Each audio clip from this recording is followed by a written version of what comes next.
BBG వారి ప్రతిష్టాత్మక venture Amaravati గచ్చిబౌలిగా ఎదుగుతున్న బేవర్లీ హిల్స్ కాజాలో ఇప్పుడే స్పాట్ రిజిస్ట్రేషన్ చేసుకోండి.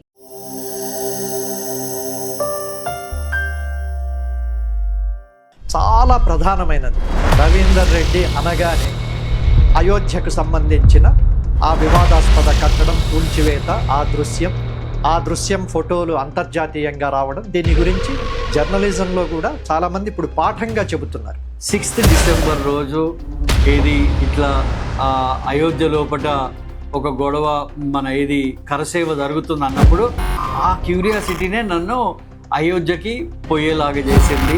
లాథోర్ భూకంపానికి సంబంధించి నువ్వు తీసిన ఒక ఫోటో అంతర్జాతీయంగా మ్యాగజైన్లో వచ్చాక చలో మోటార్ సైకిల్ మీద పోదామని చెప్పేసి ఇన్ 24 అవర్స్లో 600 కిలోమీటర్స్ పోయాము, వచ్చినాము. ఇమీడియట్గా ఆ పిక్చర్స్ ఇండియా టుడేకి పంపిస్తే ఇండియా టుడేలో అది ఒక కవర్ పిక్చర్గా అంటే ఆ లాతూర్ ఎర్త్క్వేక్గే అదొక ముఖ చిత్రంగా మారిపోయింది. ఫిలిం ఫోటోగ్రఫీ వైపు రావడానికి ఏమిటి కారణం?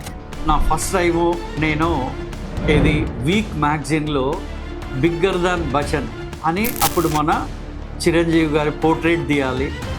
ఇలాంటి సెలబ్రిటీలతో మరేం వివాదాలు కానీ ఇబ్బందులు కానీ మనస్పర్ధలు ఏం రాలేదా? నాకు I had a fight, my checks bounce అయినాయి. ఆ తర్వాత కొంత నాతో ఇది ఉండే, అట్లాంటప్పుడు కూడా నేను ఏమీ వెనుకకు పోలేదు, ధైర్యంగా నేను కొట్లాడినాను. ప్రీ వెడ్ షూట్ ఇది ఒక మధురానుభూతి, ఆనందం, ఆహ్లాదం అన్న స్థాయి దాటిపోయి వెర్రితలలు వేస్తున్నవి చాలా చూస్తున్నాం. ఇది వేల లెక్క లేకుండా ఒక లిమిటేషన్ లోపల ఏదైతే వాళ్ళ ఇద్దరి మధ్య లోపల ఒక ఇంటిమసీని చూపించాలనుకుంటున్నామో దానికి కూడా ఒక లిమిట్ పెట్టుకొని ప్రధానమంత్రి నరేంద్ర మోడీ ఒక్క కార్యక్రమంలో పాల్గొన్న ఆ ఫోటోలతోనే ఒక బుక్ చేసేవాడు. ఏమిటా బుక్ ప్రత్యేకత? ఇది ప్రైమ్ మినిస్టర్ క్యాంపెయిన్ స్టార్ట్ చేసినప్పుడు హైదరాబాద్ నుంచే మొదలుపెట్టారు. ఆ హైదరాబాద్ నుంచి మొదలుపెట్టిన 2 రోజులకి నేను మోడీ గారికి నేను అఫీషియల్ ఫోటోగ్రాఫర్ని. నేను నమస్తే, ధాత్రి టీవీ తెలుగు అడ్డా కార్యక్రమానికి స్వాగతం. మనకు జ్ఞాపకాలు మెదడులో ఉండడం కాదు, ఫోటోగా వీడియోగా ఉండాలి. అలా దాదాపు 1.5 శతాబ్దాల ఫోటోగ్రఫీ ప్రయాణంలో ఎన్నెన్నో మార్పులు జరిగి ఉంటాయి. అలాంటి మార్పులనన్నింటినీ ఈరోజు మనతో మాట్లాడడానికి ప్రఖ్యాత ఫోటోగ్రాఫర్ దుర్గంపూడి రవీందర్ రెడ్డి మనతో ఉన్నారు. ఈ కార్యక్రమంలో ఆయనతో చర్చించడానికి 3 ప్రధానమైన కారణాలు. 1 ప్రఖ్యాత ఫోటోగ్రాఫర్, 2 ఫోటో జర్నలిస్ట్, 3 భారతదేశంలో ఉమ్మడి ఆంధ్రప్రదేశ్లో తెలంగాణ ఏర్పడ్డాక గొప్ప గొప్ప మైలురాళ్ళు అనదగ్గ జర్నలిస్టిక్ వార్తలకు సంబంధించి ఆయన ఇచ్చిన ఫోటోలు, ఆ సందర్భంలో ఆయన ఉండడం. మీకు ఉదాహరణ చెప్పాలంటే అయోధ్యలో కరసేవకులు ఆ రోజు కార్యక్రమం అప్పుడు ఆ ఫోటో ప్రపంచానికి చాటి చెప్పింది రవీందర్ రెడ్డి. ఆ తర్వాత లాతూర్ భూకంపం, ఆ వార్తను అంతర్జాతీయ ఇంగ్లీష్ మ్యాగజైన్కు ముఖ చిత్రంగా వచ్చింది రవీందర్ రెడ్డి ఫోటో. హైదరాబాద్ బషీర్బాగ్ కాల్పులు, ఇలా ఎన్నిటికో సాక్ష్యాలుగా ఉన్న రవీందర్ రెడ్డితో మాట్లాడుతుంటే ఫోటోగ్రఫీ ప్రపంచం ఇంత పెద్దదా అని అనిపిస్తుంది. ఆ ప్రయాణంలోకి వెళదాం. అన్నా నమస్తే. ఒక నీ 35 ఏళ్ల ప్రయాణంలో నేను దాదాపుగా 30 ఏళ్ళుగా నిన్ను చూస్తూనే ఉన్నా. అనేక మంది అభిమానుల్లో నేను ఒకడిని. నాకెన్నో విలువైన ఫోటోలు కూడా నువ్వు తీసిచ్చావు. నీతో మాట్లాడాలి అంటే ఎక్కడ మొదలు పెట్టాలో కూడా నాకు కష్టం. నీ సామాజిక మాధ్యమాల్లో నీ చరిత్ర చూస్తే ఇంతుంది, అదంతా ఒక మెటీరియల్గా 20 ప్రశ్నల వరకు దాన్ని కుదించి తీసుకొచ్చా. మనకున్న సమయంలో వీలైనంత వరకు మాట్లాడడానికి ప్రయత్నిద్దాం. ఇంగ్లీషు సాహిత్యం చదివి ఆ రోజుల్లో అద్భుతమైన కెరీర్ అటువైపు ఉంటే దాన్ని వదిలేసి టక్మని ఫోటోగ్రఫీ వరకు రావడానికి ఏమిటి కారణం? ఏం ఆకర్షించింది నిన్ను? కారణం మెయిన్గా ఏంటంటే ఏ రోజు కూడా ఇంగ్లీషు ఏదో చదివాను కానీ అసలు అది నాకు ఒక ఇంట్రెస్ట్ లేని సబ్జెక్ట్. అసలు అది నా బేసిక్ ఇంట్రెస్ట్ అంతా కూడా ఫోటోగ్రఫీనే. మా ఇంట్లో ఏంటంటే నేను ఫోటోగ్రఫీ చేస్తా అంటే లే నువ్వు పీజీ చేయాలని మా ఇంట్లో పోరు పెట్టినప్పుడు అప్పుడు నేను ఎంఎస్సి కెమిస్ట్రీ చేద్దామని మధ్యప్రదేశ్ పోయాను. మధ్యప్రదేశ్లో మా ఫ్రెండు షాద్ స్వరూప్ రెడ్డి అని చెప్పి అక్కడ చదువుతున్నాడు. ఆయన జియాలజీ చదువుతుండే. అప్పుడు నేను పోయినప్పుడు ఏమైపోయింది అంటే ఏంటంటే అక్కడ మధ్యప్రదేశ్ విక్రమ్ యూనివర్సిటీ లోపల ఆ యూనివర్సిటీ క్యాంపస్లోకి వెళ్తే మోర్ కలర్ఫుల్గా నాకు ఎంఏ ఇంగ్లీష్ కనిపించింది. అందుకని నేను ఎంఏ ఇంగ్లీష్లో జాయిన్ అయినా నేను, బికాజ్ ఏ ఫోటోగ్రాఫర్. ఆ తర్వాత నా లక్ ఏంటంటే మా ప్రొఫెసర్ ఎల్ఎస్ శర్మ, మా వైస్ ఛాన్సలరు, వాళ్ళకి కూడా ఫోటోగ్రఫీ పిచ్చి ఉండడం అన్నది అది నాకు ఒక కలిసి వచ్చిన కారణము. మా ప్రొఫెసర్ ఎల్ఎస్ శర్మ గారు మా ఫాదర్కి ఒక లెటర్ రాశారు. అవును, నేను ఎప్పుడు వచ్చినా అది స్టూడియోలో గోడకు ఉంటుంది. అవును, ఒక లెటర్. ఎస్. ఆ లెటర్లో ఏం రాశారంటే ఏంటంటే, ఏది మీ అబ్బాయి ఫోటోగ్రఫీకే పనికొస్తాడు, ఫోటోగ్రఫీలో చాలా బ్రైట్ కెరీర్ ఉంది, వీడికి ఇంగ్లీష్ ముక్క రాదు, ఇంగ్లీష్ వద్దే వద్దు, ఇంగ్లీష్లో ఏమీ చెయ్యడు అని చెప్పి మా ఫాదర్ లెటర్ రాస్తే, అప్పుడు మా ఫాదర్ ఏంటంటే is agreed to do it. అప్పుడు నేను పూనా ఫిల్మ్ ఇన్స్టిట్యూట్లో ఎగ్జామ్ రాశాను. నాకు సీట్ రాలేదు, బట్ ఫైనల్ ఇంటర్వ్యూ దాకా వెళ్ళాను నేను. అక్కడ పూనా ఫిల్మ్ ఇన్స్టిట్యూట్లో కూడా ఏంటంటే ఓన్లీ 10 సీట్లే, అందులో 2 రిజర్వేషన్స్ పోగా 8 సీట్లు, 8 సీట్లకి ఇండియాలో 8 సెంటర్లు, అది రాలేదు. తర్వాత నేను జేఎన్టీలో ఎగ్జామ్ రాసినప్పుడు నాకు ఫస్ట్ ర్యాంక్ వచ్చింది.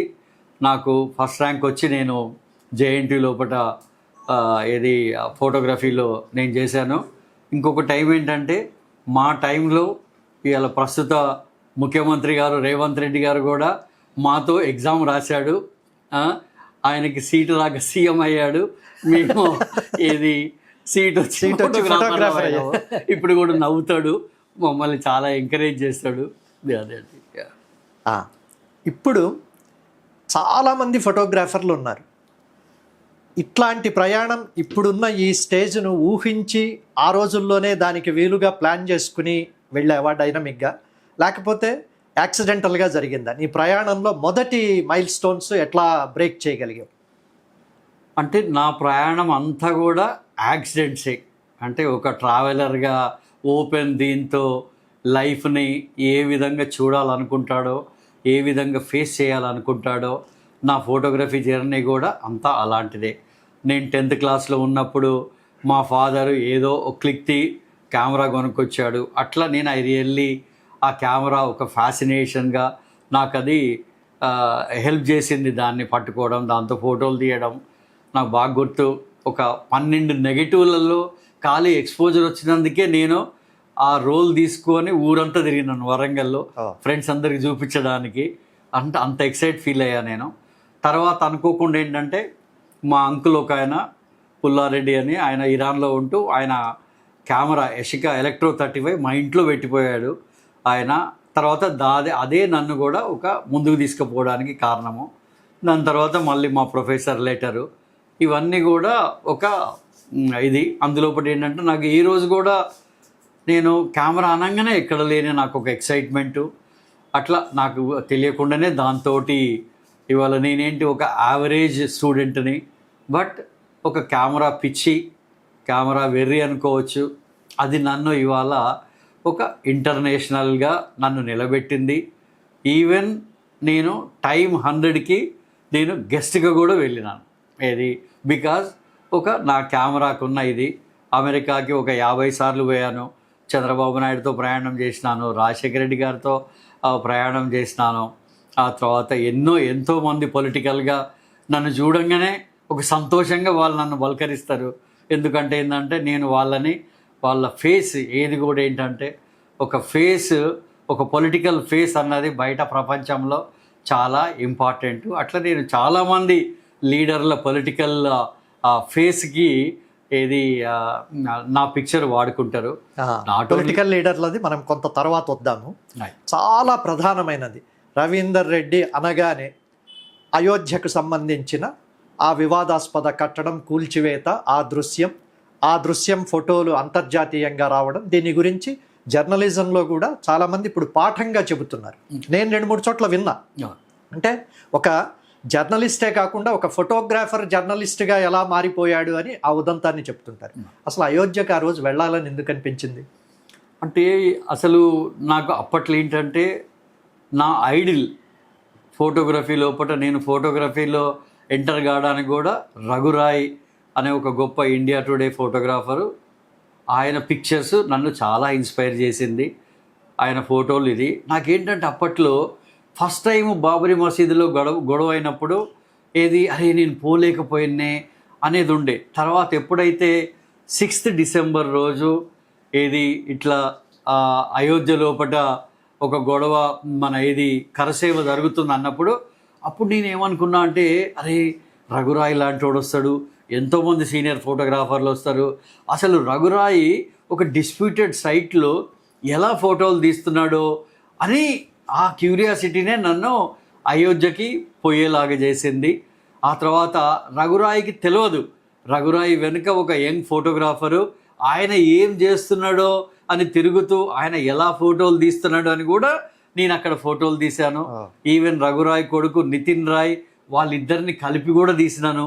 అంత డిస్ప్యూటెడ్ సైట్ లోపల టెన్షన్ లోపల రఘురాయ్ వాళ్ళ కొడుకుకి ఏమి సజెస్ట్ చేస్తున్నాడో అది మిస్ అయ్యాను, కానీ వాళ్ళిద్దరిని అయితే నేను క్యాప్చర్ చేయగలిగాను. ఇక తర్వాత ఒకటేసారి ఒక విపరీతమైన అక్కడ టెన్షను, గొడవ, ఒక ఎక్కడ లేని ఎక్సైట్మెంటు, అందులో ఒక డిస్ప్యూటెడ్ సైట్ లోపల 4 లక్షల పైబడి జనాలు అందులో. అదే అంటే అది ఏంటంటే ఇది ఇట్లా అని అది డిస్క్రైబ్ చేయలేము మనం, అది ఓన్లీ మీరు ఫీల్ కావాల్సిందే. కానీ ఇంకా అప్పుడు నేనేంటంటే ఏంటంటే ఇంకా లైఫ్లో ఇది ఒక ఆపర్చునిటీ, ఇది లైఫ్ రిస్క్ చేయాల్సిన టైము అని చెప్పేసి నేను లోపలికి వెళ్ళాను. నేను అందులో వెనక నుంచి లోపలికి పోవడానికి ప్రయత్నం చేసిన క్రమంలో నేను ఒక సక్సెస్ఫుల్ ఫోటోగ్రాఫర్గా నేను మిగిలిపోయాను. అక్కడ మిగతా అందరినీ కూడా విపరీతంగా కొట్టిండ్రు. ఈవెన్ నాకు అక్కడ ఆ సైట్ లోపల రామ జన్మభూమి వాట్ ఎవర్ ద బాబరీ మసీద్ డిమాలిషన్ టైం లోపల తక్కువ తన్నులు ఎక్కువ ఫోటోలు నేను తీయగలిగాను. చాలామంది ఫోటోగ్రాఫర్లకి ఏంటంటే వాళ్ళ కెమెరాలు వలగొట్టి ఎక్కువ తన్నులు తక్కువ. అది కూడా ఏంటంటే బికాజ్ నేను ఇప్పుడు వాడుతున్న బ్యాక్ ప్యాక్ నేను అప్పుడే వాడేటోడిని. నేను అప్పట్లో నాకు కెమెరా బ్యాగ్ లేదు, ఆ బ్యాక్ ప్యాకే నన్ను కాపాడింది. నేను కూడా ఒక కరసేవకుడిని అనుకొని నన్ను అట్లా బయటపడిపోయాను అక్కడ.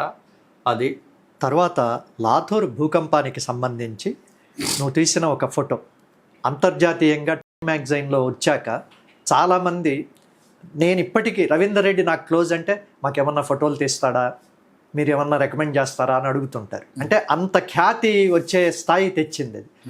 లాథూర్కి అప్పుడు చేరడమే కష్టం కదా, ఎట్లా వెళ్ళావు? లాతూర్ భూకంపం కూడా ఒక ఇంట్రెస్టింగ్. నేను అదే అంతకు ముందు రోజే నేను అంటే ముంబై నుంచి హైదరాబాద్కి వచ్చాను నేను. ఆ తర్వాత నేను పొద్దున్న లెగవంగానే నా ఫ్రెండు డాక్టర్ ఆనంద్ అని వాట్ ఈస్ ఇట్ ఈస్ అదా కదిలిందన్న అన్నాడు. ఏం కదిలిందంటే ఫ్యాన్ కదిలింది అన్నాడు. ఫ్యాన్ కదిలింది, అసలు ఫ్యాన్ తిరుగుతుంది కదా అది భలే జోక్ చేయక ఆనంద్ ఏం మాట్లాడుతున్నాను. కానీ అప్పటికే నాకు మన ఇప్పుడు ఇవాళ Telangana today editor Srinivas Reddy phone చేశాడు. అంటే రవీందర్ ఇట్లా ఎర్త్ క్వాక్ వచ్చిందని అనగానే అన్న ఎక్కడ అది అనగానే మహారాష్ట్ర లాతూర్ అన్నాడు. నేను అప్పుడే అబ్బా ఈ మహారాష్ట్ర లాతూర్ ఎలా పోదాము ఎట్లా పోదాము అని, అది ఎంత దూరం ఉందో ఏమోలే. అంతకుముందు కాశ్మీర్లో వచ్చినప్పుడు కూడా నేను పోలేకపోయినా. నేను అప్పుడు నాకు ఏంటంటే 80% పోవాలా, అరే ఒక 300 కిలోమీటర్స్ అన్నాడు. ఇంకా 300 కిలోమీటర్స్ అయితే ఏముంది, చలో మోటార్ సైకిల్ మీద పోదామని చెప్పేసి నేను నా ఫ్రెండ్ని ఏది ఆనంద్ అన్న వస్తావా అంటే వస్తా అన్నాడు. అని అప్పుడు మా దగ్గర ఏముంది అంతంత మాత్రమే పైసలు, ఫిల్ములు కూడా అంతంత మాత్రమే, ఏవో 4 ఫిలిం ముక్కలు ఉండే. అప్పుడు అన్నీ కూడా స్మాల్ పీసెస్గా వాడుతుండే, బ్లాక్ అండ్ వైట్ కానీ ఇది కానీ. ఆ ఫిల్ములు అవన్నీ లోడ్ చేసుకొని నా బండి కూడా సర్వీసింగ్ ఎక్కడో ఉండే, పోయి ఇమీడియట్గా సర్వీస్ చేసుకొని అంతే ఇంకా పెట్రోల్ పోసుకుందాము చలో అని చెప్పేసి అట్లా బీదర్ నుంచి నీలంగాం లాతూర్కి వెళ్ళాం. మళ్ళీ అక్కడి నుంచి ఏదైతే ఇప్పుడు నా ఫేమస్ పిక్చర్ ఉందో ఆ పిక్చర్ తీసిన తర్వాత ఇమీడియట్గా చలో వీల్ గో బ్యాక్ అని ఇన్ 24 అవర్స్లో 600 కిలోమీటర్స్ పోయాము వచ్చినాము. ఇమీడియట్గా ఆ పిక్చర్స్ ఇండియా టుడేకి పంపిస్తే ఇండియా టుడేలో అది ఒక కవర్ పిక్చర్గా అంటే ఆ లాతూర్ ఎర్త్క్వేక్గే అదొక ముఖ చిత్రంగా మారిపోయింది. లైక్ భోపాల్ గ్యాస్ అప్పుడు మన రఘురాయ్ గారి ఫోటో అండ్ పాబ్లో బర్తలోమియో ఫోటో ఇదేమో వరల్డ్ ప్రెస్ ఫోటో ఒక అవార్డు వచ్చింది. రఘురాయ్దేమో కూడా చాలా అవార్డ్స్ వచ్చాయి దానికి కూడా. అదేవిధంగా నా పిక్చర్కి కూడా చాలా ఇది ఫేమస్ పిక్చర్ అయింది దానికి. అది కూడా నా కెరీర్లో ఒక ఇంపార్టెంట్ ఇది మైల్ రాయి. బషీర్బాగ్ విద్యుత్ ఉద్యమం అప్పుడు నేను రిపోర్టర్గా కూడా ఉన్నా అక్కడ. జర్నలిస్టులు చేయలేని పని నువ్వు ఎట్లా చేయగలిగావు? ఆ రోజు కూడా ఏంటంటే ఇది చాలామంది సీనియర్ ఫోటోగ్రాఫర్లు కానీ అందరు కూడా అక్కడ ఉండే, అసలు అది అంటే ఒక టెంపరమెంటు, ఒక క్రౌడ్ టెంపరమెంటు ఎట్లా ఉంటుంది అనడానికి, అంటే ఎట్లాంటి రిస్క్ చేయాలి, ఎంతవరకు రిస్క్ చేయాలి, దాని నుంచి ఎట్లా బయటపడాలి అనే దానికి నా లైఫ్ మొత్తం కెరీర్ లోపల నేను ఈవెన్ ఫైరింగ్లలో పోయాను, ఎన్నో ఈవెన్ కార్గిల్ వార్ కూడా అటెంప్ట్ చేశాను, బట్ పోలేకపోయాను. కానీ బషీర్బాగ్ ఈజ్ వెరీ డేంజరస్. ఆ రోజు ఏమైందంటే ఇంక అందరం కూడా ఆ రోజు అక్కడ ఇది బషీర్బాగ్ ఫ్లైఓవర్ దగ్గర అవుతుంది అనగానే అందరూ మన పెద్ద బాబాయ్, చిన్న బాబాయ్, శ్రీనివాసరెడ్డి, ఆ తర్వాత స్టాన్లీ థియోడోరు, అందరూ ఇంక్లూడింగ్ రవి ప్రకాష్, మీరు మధు గారు, మీరు అందరూ కూడా అక్కడ ఉండే. ఆ తర్వాత ఒక దిక్కు పోలీసు, మళ్ళీ ఒక దిక్కు ఏంటంటే సో కాల్డ్ సిపిఐఎం ఏదైనా కార్యకర్తలు, మిగతా కార్యకర్తలు, అన్నిటికంటే అక్కడ ఒక పెద్ద రాళ్ల వర్షము, ఆ దీంట్లో రాళ్ళు ఏమొచ్చి పడుతున్నాయి. అసలు ఇంపార్టెంట్ ఏంటంటే రాళ్ళు మీద పడుతున్నప్పుడు తప్పించుకోవద్దు, ఏదో ఒక క్రికెటర్ టైప్ లోపల మనము వాటిని చూస్తేనే బయటపడగలుగుతాము. అట్లా మొత్తానికైతే ఏంటంటే సక్సెస్ఫుల్గా అవి తీసినాము. మా కండ్ల ముందే ఆ ఫైరింగ్ కూడా ఒక సర్దార్జీ హోంగార్డు కానిస్టేబుల్ నాకు సరి గుర్తులేదు, వాడు టెన్షన్లో ఫైర్లో గాల్లో కాల్చాడు. తర్వాత అంతా అది ఏంటంటే ఒక గందరగోళం, మాబ్ తిరగబడ్డప్పుడు ఏంటంటే అది ఎప్పుడు ఎందుకు ఏమైంది అనేది తెలియదు అనమాట. ఆ టైంలో మనం ఎంత సేఫ్గా ఉన్నామో, మనం ఏ విధంగా పిక్చర్స్ తీసినామో, మళ్ళీ మనల్ని మనం ఏ విధంగా కాపాడుకున్నామో, ఇవన్నీ కూడా అక్కడ తీయాల్సింది. నా ఇంకొక ఫేమస్ పిక్చర్ కూడా మన రవి ప్రకాష్ కూడా విత్ కెమెరాతో ఉరుకుతుండే అక్కడ, ఇది విత్ బ్రిడ్జ్ దగ్గర. నేను ఎప్పుడు రవితో జోక్ చేస్తుండే, రవి ఎదురుగా నిలబడి ఫోటోలు తీయాలి ఏంటి నవ్వుతాడు ఇప్పటికి కూడా. అట్లాంటి ఎన్నో మాకు గుర్తులున్నాయి. ఈవెన్ నక్సలైట్ ఉద్యమంలో కూడా. నక్సలైట్ ఉద్యమానికి సంబంధించి నక్సలైట్ నాయకుడు కొండపల్లి సీతారామయ్యతో నువ్వు తీసిన ఫోటో కూడా జర్నలిజంలో చాలా ఒక మైల్ స్టోన్ ఫోటో. అది దానికి ఏమిటి నేపథ్యం? ఆ రోజు ఏమైందంటే ఎప్పటి నుంచో నాకు స్టాన్లీ థియోడోరు నాకు ఎప్పటి నుంచో చెప్తుండనమాట, రవీందర్ నువ్వు రెడీగా ఉండాలి, రవీందర్ నువ్వు రెడీగా ఉండాలి. అప్పట్లో ఈ సెల్ ఫోన్లు ఇవన్నీ ఎక్కడున్నాయి లేవు, ఏదన్నా ల్యాండ్లైనే, లేకపోతే ఏదన్నా మెసేజ్లో ఎవరో ఒకరు చెప్తేనో, లేకపోతే ల్యాండ్లైన్ దగ్గరనో, అట్లా అది ఇదనమాట. ఒకరోజు ఎప్పుడో నేను లేట్ నైట్ ఇంటికి పోయేసరికి నా విద్యానగర్లో నా రూమ్లో ఒక చిన్న స్లిప్ ఉంది, రెడీగా ఉండు నువ్వు అని. ఇమీడియట్గా నాకు అర్థమైపోయింది దేర్ ఈజ్ ఏ ఫీలర్ అని చెప్పి, అది స్టాన్లీ అని రాసిపెట్టుంది. ఇంకా ఇమీడియట్గా నేను స్టాన్లీని కమ్యూనికేట్ చేసిన. అట్లా మేము ముగ్గురము, నేను, స్టాన్లీ థియోడోరు, ఆంధ్రజ్యోతి నుంచి సౌదా, మేము ముగ్గురము. ఇంకా అసలు మా ప్రయాణము ఒక విధమైన ఎక్సైట్మెంటు. అప్పటిదాకా ఎప్పుడు ఒక నక్సలైట్ లీడర్ని కలిసింది లేదు నా కెరీర్లో, అందులో ఎర్లీ కెరీర్లో. అది మొత్తానికి ఇంకా మేము లారీలు ఎక్కి దిగినాము, కార్లు ఎక్కి దిగినాము, అట్లా మొత్తానికి మా జర్నీ మాత్రం ఏంటంటే కొండపల్లి సీతారామయ్య గారిని కలవడము. అది కూడా ఒక చాలా ఇంట్రెస్టింగ్ స్టోరీ. ఏది అక్కడ జొన్నపాడు దగ్గర ఒక వాళ్ళ చుట్టాల రిలేటివ్ ఒక జొన్న చేను, ఒక ఫామ్ హౌస్లో కలిసాము. మేము తీసిన ఫోటోలు, ఆ ఫోటోలు కూడా చరిత్రలో ఒక ఇంపార్టెంట్ ఇది. ఆ తర్వాత మా ఇంటర్వ్యూలో కూడా కొండపల్లి సీతారామయ్య లాంటోడు ఏడ్చినప్పుడు చాలా బాధ అనిపించింది. ఆయన వాళ్ళ కొడుకు ఏ విధంగా పోలీసుల మన చిత్రహింసలలో చనిపోయిందని చెప్పి, అంటే ఒక అంత పెద్ద లీడర్ కూడా ఆయన. నా ఫేమస్ పిక్చర్ కూడా అదే, వీక్ మ్యాగజైన్లో కవర్ పిక్చరు. ఈ మధ్యలో కొండపల్లి సీతారామయ్య గారి మీద ఫోటో మన బుక్స్ ప్రింట్ అయినప్పుడు కూడా వాడుకున్నారు ఆ పిక్చర్స్. అదంతా ఒక హిస్టారికల్ డాక్యుమెంటేషను అది. ఇప్పుడు ప్రమాదం తర్వాత ఫిలిం ఫోటోగ్రఫీ వైపు రావడానికి ఏమిటి కారణం? నా యాక్సిడెంట్ కూడా మన రామ్ ప్రసాద్ అనే ఒక కెమెరామెన్, ఫేమస్ కెమెరామెన్, అప్పుడు ఒక సినిమాకి నేను కొన్ని స్టిల్స్ తీసి పెట్టారు. ఒక 35mm తోటే నేను ఒక పెద్ద ప్రింట్ కూడా వేసి ఇచ్చాను వాళ్ళకి నేను ఒక ప్రిమైసిస్ చూపించాను. ఇక్కడ టూమ్స్, ఇది చాలా బ్యూటిఫుల్ టూమ్స్, అవి ఆ సంతోష్ నగర్లో ఉంటుంది. ఇది వీళ్ళ పైగా టూమ్స్.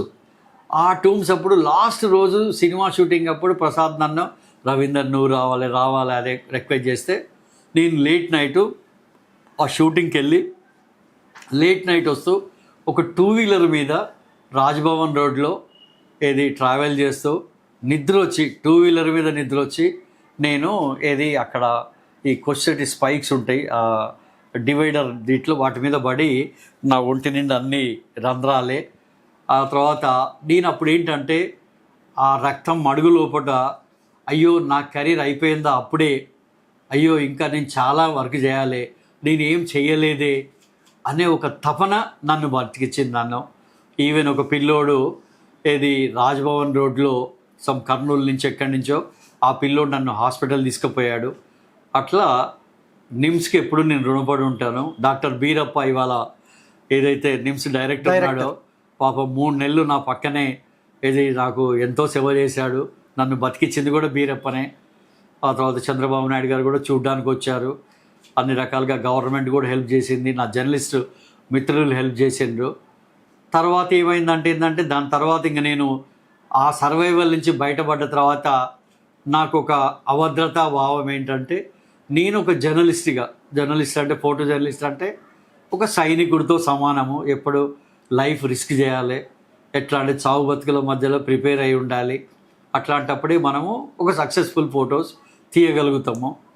అట్లా ఆ టైం లోపల అనుకోకుండా నేను లక్ష్మణ్ ఏలే నాకు మంచి ఫ్రెండు. నేను సోమాజిగూడలో రోడ్డు యువతలు నేను ఉంటాను, రోడ్డు కవతల లక్ష్మణ్ ఏలే ఉంటాడు. లక్ష్మణ్ ఏలే నన్ను ఆ రోజు అరే ఇక్కడ దౌడ్ షూటింగ్కి రామ్ గోపాల్ వర్మ ఇటు వస్తున్నాడు, ఇది సంజయ్ దత్ ఊర్మిళ మటోన్కర్ అనగానే నేను అప్పుడు వెళ్ళి ఆ ఫోటోలు తీశాను. నా ఫోటోలు చూసి రాము రియల్గా ఇన్స్పైర్ అయ్యి ఈ రైట్ ఇట్. తర్వాత నన్ను దౌడ్ పిక్చర్సు, ఆ తర్వాత చిరంజీవి గారితో కూడా ఒక సినిమా ఆగిపోయింది రాముది. ఆ సినిమా కూడా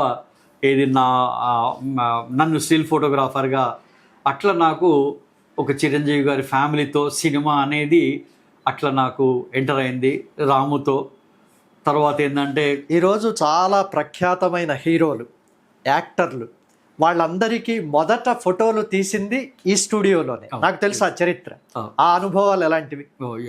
లైక్ అదే అప్పుడు ఏంటంటే ఇంకా నా ఫస్ట్ టైము నేను వీక్ మ్యాగజైన్లో బిగ్గర్ దాన్ బచ్చన్ అని అప్పుడు మన చిరంజీవి గారి పోర్ట్రేట్ తీయాలి. అప్పుడు ఒకటి నేను పొలిటికల్ లీడర్ల ఫోటోలు తీసున్నా కాబట్టి నాకు దూకుడు ఎక్కువ, దేనికి భయపడకపోతుండే. అందులో నేను ఏదన్నా ఒక అసైన్మెంట్కి పోయినా అంటే అది నేను ఫుల్గా అది ఎంత పెద్ద పొలిటికల్ లీడర్ కావచ్చు, ఎట్లాంటి వివిఐపి కావచ్చు, ఎవరైనా కావచ్చు, నేను ధైర్యంగా ఏది కావాలో అది అడగగలుగుతుండే, నేను కమ్యూనికేట్ చేయగలుగుతుండే, వాళ్ళతోటి మమేకమైపోయి వాళ్ళని ఒప్పించగలుగుతుండే. నాకున్న కాన్ఫిడెన్స్, నాకున్న వాళ్ళు కూడా అది ఎన్టీఆర్ గారు కావచ్చు, ఎవరైనా కావచ్చు, అట్లా నేను సక్సెస్ఫుల్గా తీయగలిగిన నేను. అట్లా సినిమా ఇండస్ట్రీ లోపల ఫస్ట్ ముందు చిరంజీవి గారి ఫోటో, ఇంకా దాని తర్వాత అదే టైంలో నాకు అరవింద్ గారు పరిచయం అయ్యి ఎప్పుడు అంటుండే పవన్ కళ్యాణ్ని చూపించి ఇంట్లో ఇట్లా పోతుండే.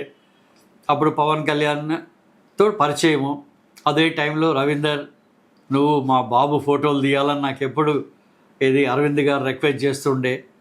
అట్లా పవన్ కళ్యాణ్ గారి ఫోటోలు నేను ఫస్ట్ సినిమా గురించి ఇక్కడ అబ్బాయి అక్కడ అబ్బాయికి ఈ ఎవరి అబ్బాయి అని ఒక ఇటుకల గోడ, అది నా స్టూడియో గోడని, అది నా ఫస్ట్ ఫేమస్. ఇంకా తర్వాత తిరుగులేదు. పవన్ కళ్యాణ్ సినిమాల ఇదే టైం లోపల జూనియర్ ఎన్టీఆర్ ఫోటోలు కూడా ఫస్ట్ బాలరామాయణంకి కూడా నా స్టూడియో పెట్టిన కొత్తలో నేను ఫోటోలు తీశాను, గుణశేఖర్ డైరెక్టరు. ఆ తర్వాత ఏంటంటే మహేష్ బాబు గారి ఫోటోలు తీశాను. మహేష్ బాబు గారి ఫోటోలు అప్పుడు కూడా కృష్ణ గారు, నో రవీందర్ నువ్వు మా స్టూడియోలో 4 ఫోటోలు తీయాలంటే అప్పుడు తీసి తర్వాత నా స్టూడియోలో నేను ఫోటోలు తీశాను. మహేష్ బాబు గారు కూడా చాలా షై, నేను ఎన్నడూ కూడా ఎక్స్పెక్ట్ చేయలేదు ఇలా ఈ స్టేజ్లో ఉంటాడని చెప్పేసి. ఆ తర్వాత but very sincere and dedicated.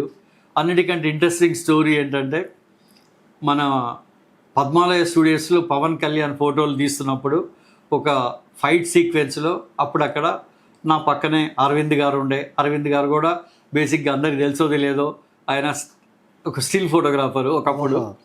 ఆయన కూడా ఫోటోగ్రఫీ అంటే చాలా ఇంట్రెస్ట్, మమ్మల్ని చాలా ఎంకరేజ్ చేసిండు. అదే టైంలో నాకు తెలియకుండా నేను అడిగినాను, నాకు ఎప్పుడు ఈ ఇది అల్లు అర్జున్ వస్తుండే షూటింగ్స్కి, నాకు అబ్బాయి తెలియదు. నేను సారీ అబ్బాయి ఎవరు సార్ అని అడగంగానే నవ్వుకుంటా మా చిన్న అబ్బాయి అన్నాడు. అప్పుడు నేను సార్ నేను can I do a photo session అనగానే ఆయన నవ్వుకుంటా మావాడు మంచి విలన్ అవుతాడు రవీందర్ అన్నాడు అని వాళ్ళకి తెలుసు ఏది. బట్ అట్లా నేను పోయి మన అర్జున్ని నేను రిక్వెస్ట్ చేసినప్పుడు is very happy about it. ఆ తర్వాత మేము వాళ్ళ గీతా ఆర్ట్స్ ఎదురుగానే ఆ గుట్టలలో ఫోటోలు తీశాను. తర్వాత ఫస్ట్ సెషన్ నేను చేశాను నేను. తర్వాత అరవింద్ గారు కూడా ఎంకరేజ్ చేశాడు నన్ను బాగా. అది అట్లా అది ఒక హిస్టరీ. ఇంకది నాకు నీ టెంపరమెంట్ తెలుసు, నీకు నచ్చితే చేస్తావు, లేకపోతే ప్రపంచం అంతా అడిగినా నువ్వు చెయ్యవు. నేను ఒక 30 ఏళ్ళుగా గమనిస్తున్నా అది. ఇలాంటి సెలబ్రిటీలతో మరేం వివాదాలు కానీ ఇబ్బందులు కానీ మనస్పర్ధలు ఏం రాలేదా? వస్తాయి, చాలా వస్తాయి. ఎందుకు వస్తాయి అంటే ఏంటంటే అప్పుడప్పుడు ఏమైందంటే ఏంటంటే ఒకటి డెలివరీ చేయాలి, నాకు ఒక క్లారిటీ ఉంది, దాన్ని నేను డెలివరీ చేయాలన్నప్పుడు అది I have to dominate. I don't listen to anybody. అది ఏదైనా కావచ్చు, మా పేరెంట్సే కావచ్చు, నా క్లయింటే కావచ్చు, ఏదైనా కావచ్చు. నేను కరెక్ట్ అని నమ్మితే నేను దాన్ని డెలివరీ చేస్తాను. నేను దాన్ని లేకపోతే తెలుసుకోవడానికి ప్రయత్నం చేస్తా. ఆ విధంగా చెప్పుకోదలుచుకుంటే ఏంటంటే తర్వాత దౌడు తర్వాత నాకు రామ్ గోపాల్ వర్మ గారికి నాకు I had a fight, my checks bounce అయినాయి. ఆ తర్వాత కొంత నాతో ఇది ఉండే, అట్లాంటప్పుడు కూడా నేనేమీ వెనుకకు పోలేదు. ధైర్యంగా నేను కొట్లాడినాను, ధైర్యంగా నా మనీ నాకు వచ్చింది, ఇది వచ్చింది. సినిమా ఇండస్ట్రీలో కూడా ఎట్లుంటుందంటే ఏంటంటే working with me is great. నువ్వు నన్ను ఎక్స్ప్లాయిట్ చేయి, నేను నిన్ను ఎక్స్ప్లాయిట్ చేస్తా అన్నట్టు ఉంటుంది సినిమా ఇండస్ట్రీ లోపల. ఇది ఒక కొత్త ఇది అన్నట్టు. అది ఎవరైనా కానీ, ఒక డైరెక్టర్ కావచ్చు, ఏదైనా కావచ్చు, పెద్ద ప్రొడ్యూసర్ కావచ్చు. బట్ బేసిక్గా ఏంటంటే నేను సినిమా వాడిని కాదు, నేను పక్కా ఒక స్ట్రీట్ ఫోటోగ్రాఫర్ నుంచి ఎదిగిన వాడిని. నా ఆలోచనలు వేరు, నా ఇది వేరు.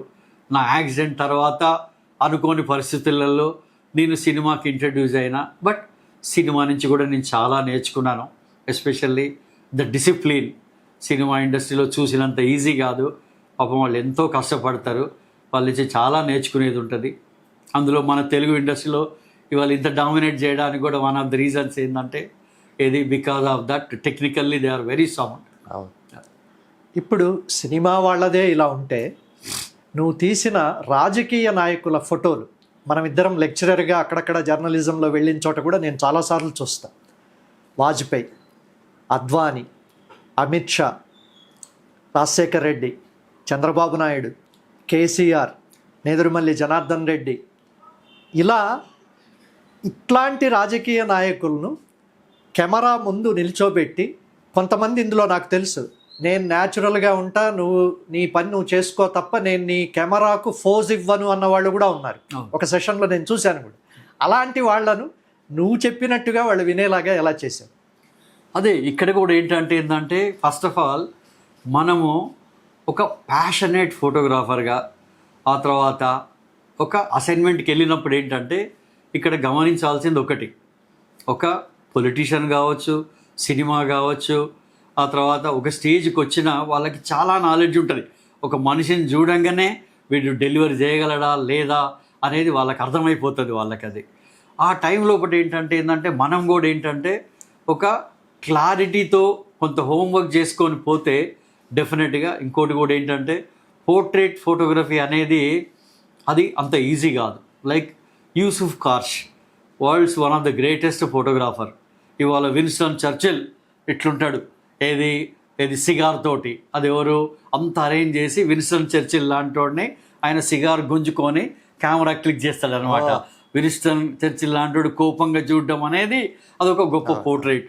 ఇవాళ నెహ్రూ గారు ఒక ఫ్లవర్తో, గులాబీ పువ్వుతోటి, అది ఆయన ఒక మూడు నెలల నుంచి 6 నెలల పైన ఒక లీడర్తో తిరిగి లీడర్ని స్టడీ చేసి ఒక పోర్ట్రేట్ తీస్తాడు.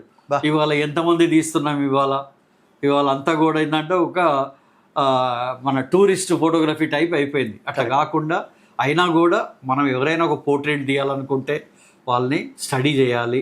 వాళ్ళ ఫేసు, వాళ్ళ పాత ఫోటోలు, వాళ్ళ అంటే ఆ క్యారెక్టర్ అనేది అందులో మనం చూపించగలగాలి. ఒక మనిషి ఆయన క్యారెక్టర్ ఏదైతే ఉంటుందో ఆ క్యారెక్టర్ని మనము చూపించగలగాలి. అట్లా నేను సక్సెస్ఫుల్ ఫోటోలు ఎంతోమంది తీశాను. వాజ్పేయి గారు, ఈవెన్ వాజ్పేయి గారి షూట్లో ఒక ఇంట్రెస్టింగ్ థింగ్ చెప్తాను. వాజ్పేయి గారు ఫోటోలు తీయాలి, మన కిషన్ రెడ్డిని అన్న ఇట్లా ఫోటోలు తీయాలని అడిగితే అరే అని అట్లా నాకు మంచి మిత్రుడు నాకు అది అరేంజ్ చేశారు. ఇక్కడ మన హైదరాబాద్కి వచ్చినప్పుడు లేక్ వ్యూ గెస్ట్ హౌస్లో ఫోటోలు తీస్తున్నప్పుడు నాది ఒక పెద్ద ఆక్టా అని ఒక పెద్ద అంబ్రెల్లా, ఒక 5 ఫీట్ల పైన అంబ్రెల్లా ఉంటుంది, అంత అరేంజ్ చేసుకున్నాను. అరేంజ్ చేసుకున్నప్పుడు ఏంటంటే నేను ఫోటోలు తీయడానికి ఎప్పుడు కూడా ఒక పోర్ట్రేట్ ఎవరిదన్నా తీయాలి అని అంటే ఏంటంటే వాళ్ళకి నియర్ అండ్ డియర్ మన పక్కన నిలబెట్టుకోవాలి. అప్పుడు ఏమైంది, వాళ్ళ మూడు క్రియేట్ అయింది. ఒక ఫోటోగ్రాఫరో లేకపోతే ఒక కెమెరానో ఏ రోజు కూడా ఏంటంటే మనల్ని అంత కనెక్ట్ కాలేకపోం. అదే మన పక్కనే కెమెరా పక్కన వాళ్ళు నిలబెట్టుకున్నప్పుడు అప్పుడు మనకు కావాల్సిన మూడు వాళ్ళతో మనం క్రియేట్ చేసుకో. ఆ ఉద్దేశంతో నేను మన బండారు దత్తాత్రేయ గారు బయట ఉంటే నేను రిక్వెస్ట్ చేసిన, సార్ లోపల రండి వచ్చాడు. ఇక నా పక్కన నిలబడని చెప్పనగానే ఒకటేసారి ఆయన నా ఆక్టా పక్కకి వెళ్ళిపోయాడు. ఇంక నేనే ఐ మేడ్ పిక్చర్స్ ఆఫ్. అసలు ఆయన ఒక గొప్ప అనుభూతి. వాజ్పేయి గారి ఫోటోలు తీయాలంటే ఆయన ఏంటంటే చాలా హ్యూమరస్ మనిషి, చాలా మంచి చాలా ఫ్రెండ్లీగా మనం అట్లా అనుకుంటాం. కానీ ప్రతి లీడర్ కూడా వాళ్ళు ఏంటంటే బేసిక్గా ఫోటోగ్రాఫర్ కాదు, వాళ్ళు కెమెరా ఫ్రెండ్లీ బేసిక్గా. ప్రతి లీడర్ కూడా అది మనం అర్థం చేసుకోవాలి, దాన్ని మనం క్యాప్చర్ చేసుకోవాలి. అట్లా మొత్తానికి ఈవెన్ తర్వాత వాళ్ళ ఇంట్లోకి కూడా వెళ్ళి అట్లా కాదు కదా, అందరూ మరి ఆ పని చేయలేకపోతున్నారు. అది రవీందర్ రెడ్డి చేయగలుగుతున్నాడు. ఏంటి అంటే ఏంటంటే ఇప్పుడు ఇక్కడ కూడా ఒక ఫోటోగ్రాఫర్కి ఆ కాన్ఫిడెన్స్ ఇంపార్టెంట్. నీ కెమెరా మీద కూడా నీకు ఆ పట్టు, అంటే నువ్వు కెమెరాని ఎలా పట్టుకున్నావు, ఎలా షూట్ చేస్తున్నావు, అన్నిటికంటే ఇంపార్టెంట్ ఏంటంటే ఫోటోగ్రఫీ లోపల communication is the very important thing. వింటుందా? ఒక మనిషిని మనము కమ్యూనికేట్ చేయగలగాలి. కమ్యూనికేట్ చేసినప్పుడే ఇది కూడా ఒక సైకాలజీ అన్నది కూడా చాలా ఇంపార్టెంట్ ఫోటోగ్రాఫర్కి. వింటుందా? పోగానే ఆ మనిషిని స్టడీ చేసి మన హావభావాలు కావచ్చు, మన దీంతో కావచ్చు, దానికి ఒక కాన్ఫిడెన్స్ అనేది క్రియేట్ చేయగలగాలి. Yes, he can make my picture అని చెప్పి.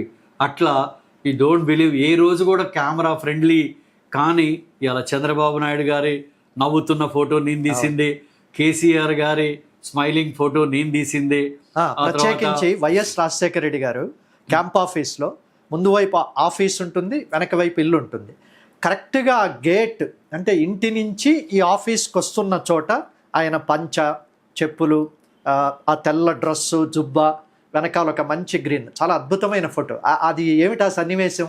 ఆ సన్నివేశం ఏంటంటే అప్పుడు వీళ్ళు అది బేసిక్గా ఫోటోగ్రఫీ చేయడానికే అప్పుడు ఏంటంటే మన ప్రియదర్శిని రామ్ ఒకటి ప్లాన్ చేశాడు.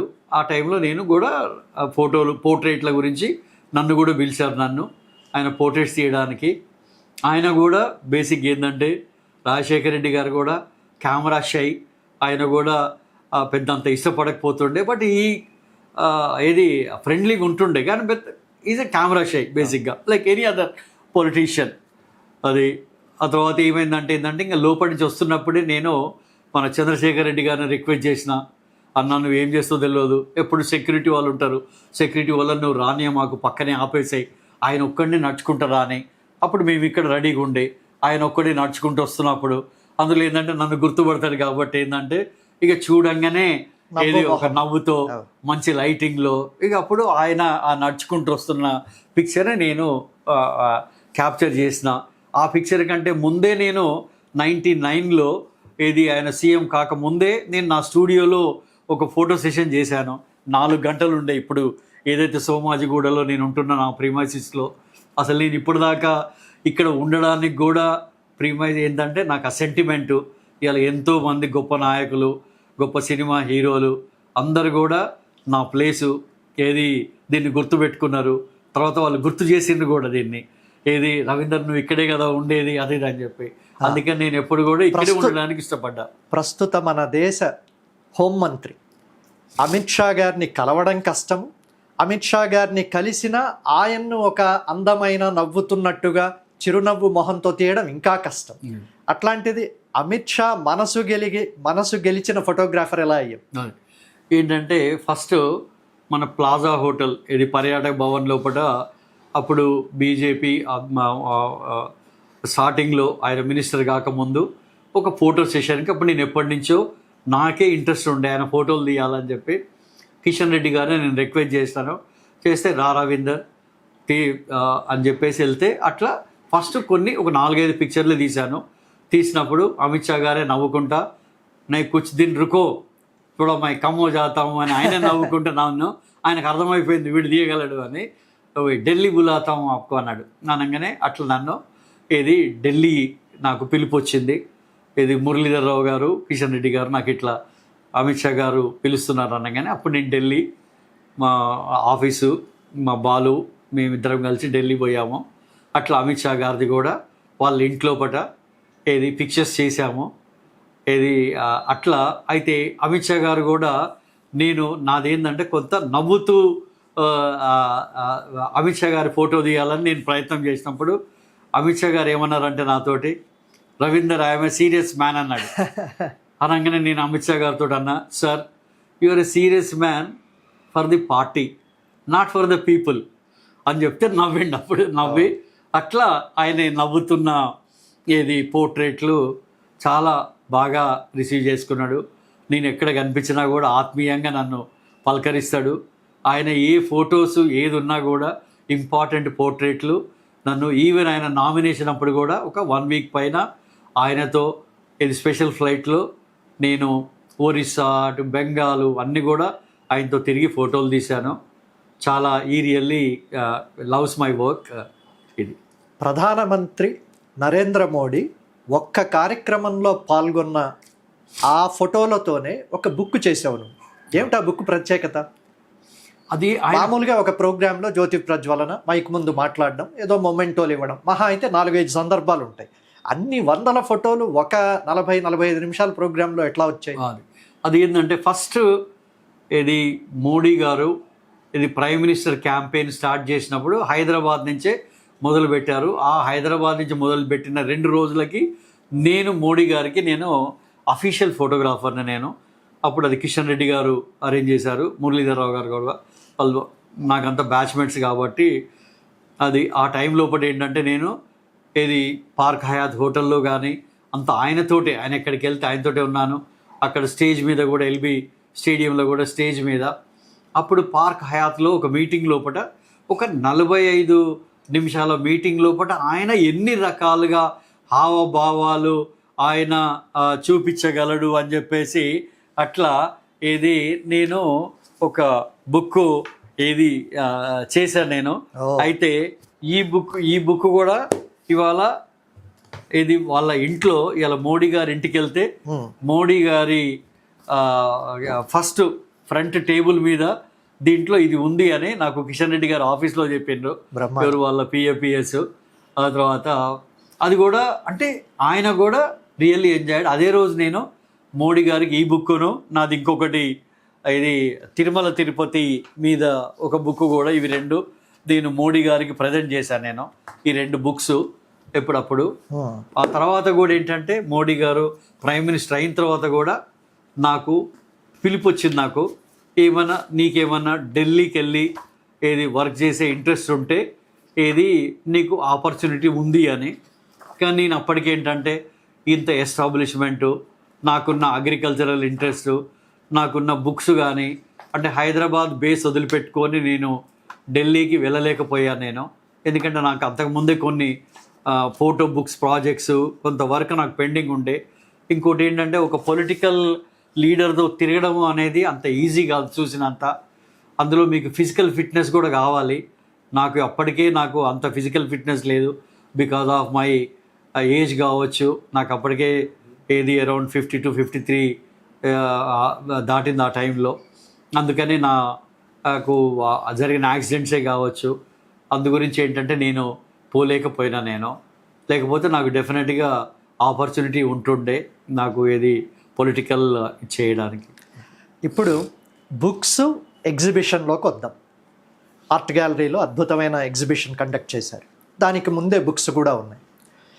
ఒక పక్క సెలబ్రిటీ ఫోటోగ్రాఫర్ ఓ పక్క పెళ్ళిళ్ళ సీజన్ వస్తే రవీందర్ రెడ్డి అన్న వాడిని ఫోన్లో పట్టుకోవడం కూడా కష్టం. దేశమంతా తిరుగుతూ ఉంటాం. మొన్న ఎప్పుడో ఫోన్ చేస్తే ఆస్ట్రేలియాలో ఉన్నాం, న్యూజిలాండ్లో ఉన్నాం. అలా ప్రోగ్రామ్స్ తిరుగుతూ ఉంటాం. వీటి మధ్య ఒక జర్నలిస్ట్ రోజు ఎడిటోరియల్ రాసే లెవెల్లో ఆల్బమ్స్ వస్తూనే ఉన్నాయి, ప్రత్యేకమైన పుస్తకాలు వస్తూనే ఉన్నాయి. వీటిల్లో బాగా తృప్తినిచ్చిన పుస్తకం ఏది? ఇప్పుడు నా బుక్స్కి కూడా ఏంటంటే నాకు ఇన్స్పిరేషన్ మళ్ళీ ఇక్కడ రఘురాయ్. ఆ రఘురాయ్ బుక్స్, రఘురాయ్ వర్క్ అంటే ఒక ఫోటోగ్రాఫర్ అనేటోడు ఒక హిస్టారియన్. ఏదైనా డాక్యుమెంటేషన్లో ఇలా మేము ఎంతో కష్టపడి న్యూస్ పేపర్స్కి అద్భుతమైన చిత్రాలు ఎన్నో మేము తీస్తాం. కానీ అదేంటంటే తర్వాత అవి మరుగున పడిపోతే గుర్తుండవు. అదే ఏదంటే లైఫ్ టైంలో గుర్తుపెట్టుకోవాలి అని అనుకుంటే ఏంటంటే ఏదో విధంగా మన వర్క్ని మనం ఒక పిక్టోరియల్ ప్రజెంటేషన్ ఒక బుక్ రూపంలో చేస్తే అప్పుడు మనం ఉన్నా లేకున్నా కూడా అవి మిగిలిపోతాయి అనేది నా ఫస్ట్ బుక్. ఇండియా ఆంధ్రప్రదేశ్ అని నా ఫస్ట్ బుక్. నేను 2004లో ఆటా కన్వెన్షన్లో అమెరికాలో నేను రిలీజ్ చేసినాను. ఆ తర్వాత యూ డోంట్ బిలీవ్ అప్పుడే ఒక 7 లక్షల పైన నేను ఆ పుస్తకాన్ని ఖర్చు పెట్టిన. నేను ప్రింటింగ్కి దానికి అంటే నా దగ్గర ఒక 3 లక్షల రూపాయలే ఉండే. ఇంకొక అంటే ఆ టైంలో ఏంటంటే ఒక ఇల్లు కొనుక్కుందామా, ఇంకేదైనా సెటిల్ అయిదామా, ఓ స్టూడియో మీద ఇన్వెస్ట్ చేద్దామా అనుకునే టైంలో నేను ఒక బుక్ మీద నేను ఇన్వెస్ట్ చేశాను. అట్లనే ఆటాలో ఉన్న ఎవరైతే సోకాల్డ్ అందరూ కూడా వీళ్ళు నాకు చాలా హెల్ప్ చేశారు. ఆ తర్వాత వాళ్ళందరూ కూడా నేను $80 అడిగిన ఒక పుస్తకానికి వాళ్ళు వాట్ ఈస్ దిస్ రవీందర్ అని చెప్పి మనిషికి $100 ఇచ్చిండ్రు. నాకు అట్లా ఒక $3000 పైన ఆ విధంగా నాకు హెల్ప్ చేసిండ్రు. అట్లా చాలా ఎంకరేజ్ చేసిండ్రు. ఎన్నో అక్కడ వాళ్ళ డాక్టర్స్ అందరు కూడా నా క్లయింట్లు అమెరికాలో వాళ్ళ వెడ్డింగ్స్ ఫంక్షన్స్ ఉన్నప్పుడు కూడా నన్ను అట్లా కూడా ఎంకరేజ్ చేశారు. నాకు ఒక హెల్ప్ చేయాలనే ఉద్దేశంలో అట్లా నాకు ఒక నెట్వర్క్ అనేది నేను పెంచుకోగలిగినా. నేను భారతీయ ఫోటోగ్రఫీ చరిత్ర చదివేవాళ్ళు కానీ తెలుసుకోవాలి అని అనుకునే వాళ్లకు ఇది డిక్షనరీ లాంటి బుక్. ఇది ఈ బుక్కు నీకు ఉన్న లింక్ ఏమిటి? అది నువ్వు చెప్తేనే బాగుంటుంది. ఈ బుక్ ఏంటంటే ద డెఫినెటివ్ ఇమేజెస్ అనే ఈ బుక్ 1858 టు ది ప్రజెంట్ అని చెప్పేసి ఈ బుక్ ఇది పెంగ్విన్ అండ్ డీకే పబ్లికేషన్స్ వాళ్ళు దీన్ని ప్రింట్ చేసిండ్రు. దీని ఎడిటర్ ప్రశాంత్ పంజార్ కూడా నాకు మంచి మిత్రుడు ఇండియా టుడే దీని నుంచి. అట్లా ఏంటంటే ఆయనకి కూడా నా 2 ఫోటోలు ఇందులోపట, ఒకటి the demolition of the mask, ఇంకొకటి లాతూర్ ఎర్త్క్వేక్. ఈ 2 ఫోటోలు ఆయన దృష్టి లోపట మన ఇండియన్ విజువల్ హిస్టరీ లోపట ఇవి 2 కూడా ఉండాలి అని ఒక ఇంపార్టెంట్ విజువల్స్ అని చెప్పేసి ఈ బుక్లో మన దగ్గర నుంచి ఒకరు ద గ్రేటెస్ట్ ఫోటోగ్రాఫర్ రాజా దీన్ దయాల్ గారి కూడా ఫోటోలు ఉన్నాయి. తర్వాత నా ఫోటోలు, మా ఇద్దరు ఫోటోలు ఇందులోపట ఉన్నాయి. ఇండియాలో ఉన్న ఫేమస్ ఇన్సిడెంట్స్ అన్నీ కూడా వాళ్ళు ఏదో విధంగా ఇందులోపట ఆ పిక్చర్స్ వాడారు అనమాట. అది బ్రహ్మాండం. రాజకీయ నాయకులతో తీస్తున్నప్పుడు బాగా పులకింతగా అనిపించిన సందర్భము, బాగా ఇబ్బందిగా అనిపించిన సందర్భాలు ఏమన్నా ఉన్నాయా?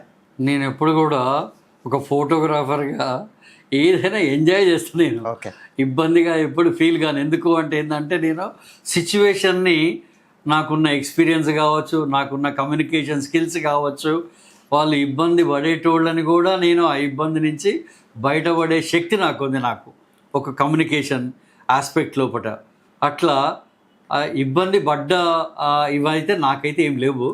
బట్ ఐ రియల్లీ ఎంజాయిడ్ ఇది. అందులోపట కొన్ని ఇంట్రెస్టింగ్ ఇవి ఉన్నాయి, మీకు చెప్తాను నేను. ఒక ఇంట్రెస్టింగ్ థింగ్ ఏంటంటే చంద్రబాబు నాయుడు గారి సైకిల్ ఫోటో, చంద్రబాబు నాయుడు గారి పోర్ట్రేట్లు తీయాలి. ఆయన ముందు నుంచి కూడా ఒక ఫోటో అంటే ఏముందిలే అని ఒక ఇది ఉండే. ఎప్పుడైతే మేము తీసిన పిక్చర్స్ తర్వాతనే ఆయన ఒప్పుకున్నాడు.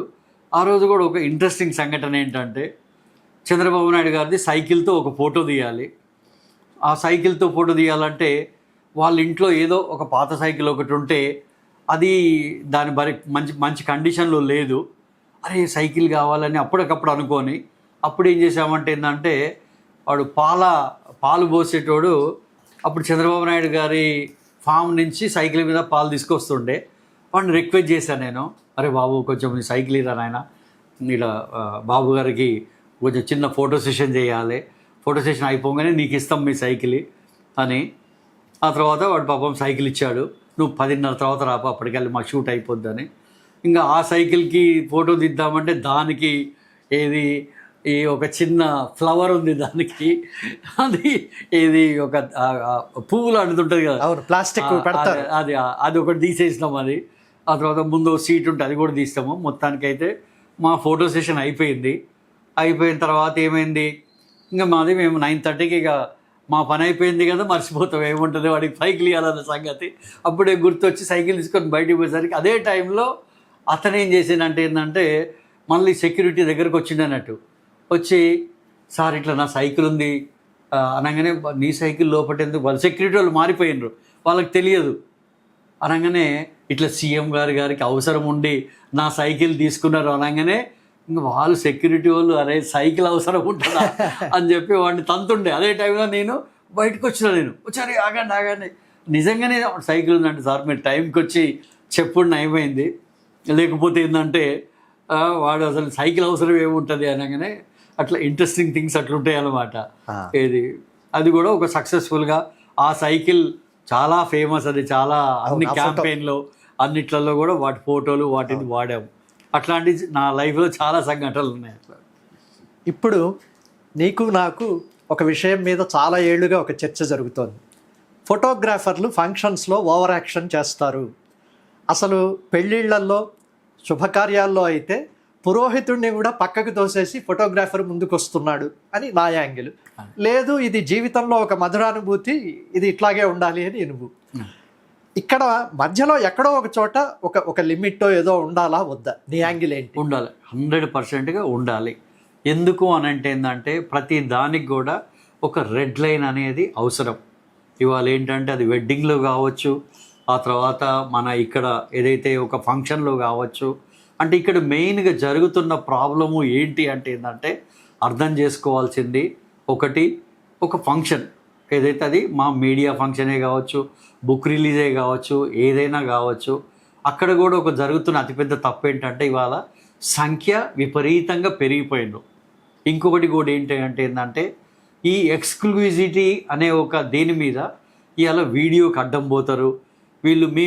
మేము ఏమి చేసినా కూడా నడుస్తుంది, మమ్మల్ని ఎవరు అడ్డు చెప్పరు అనేది కూడా చాలా తప్పు. ఎప్పుడు కూడా ఏంటంటే ఏ ఫంక్షన్ కూడా మనం కవరేజ్ చేయాలి, కానీ ఆ ఫంక్షన్కి మనము ఏది అడ్డం పోవద్దు. ఇలా ఒక పెళ్ళి కూడా తీసుకుందాం. పెళ్ళిలో కూడా జరుగుతున్న తప్పేంటి అంటే ఏంటంటే బేసిక్గా పెళ్లి కొడుకు తరఫు పెళ్లి కూతురు తరఫు ఎప్పుడైనా ఒకరినే పెట్టుకోవాలి.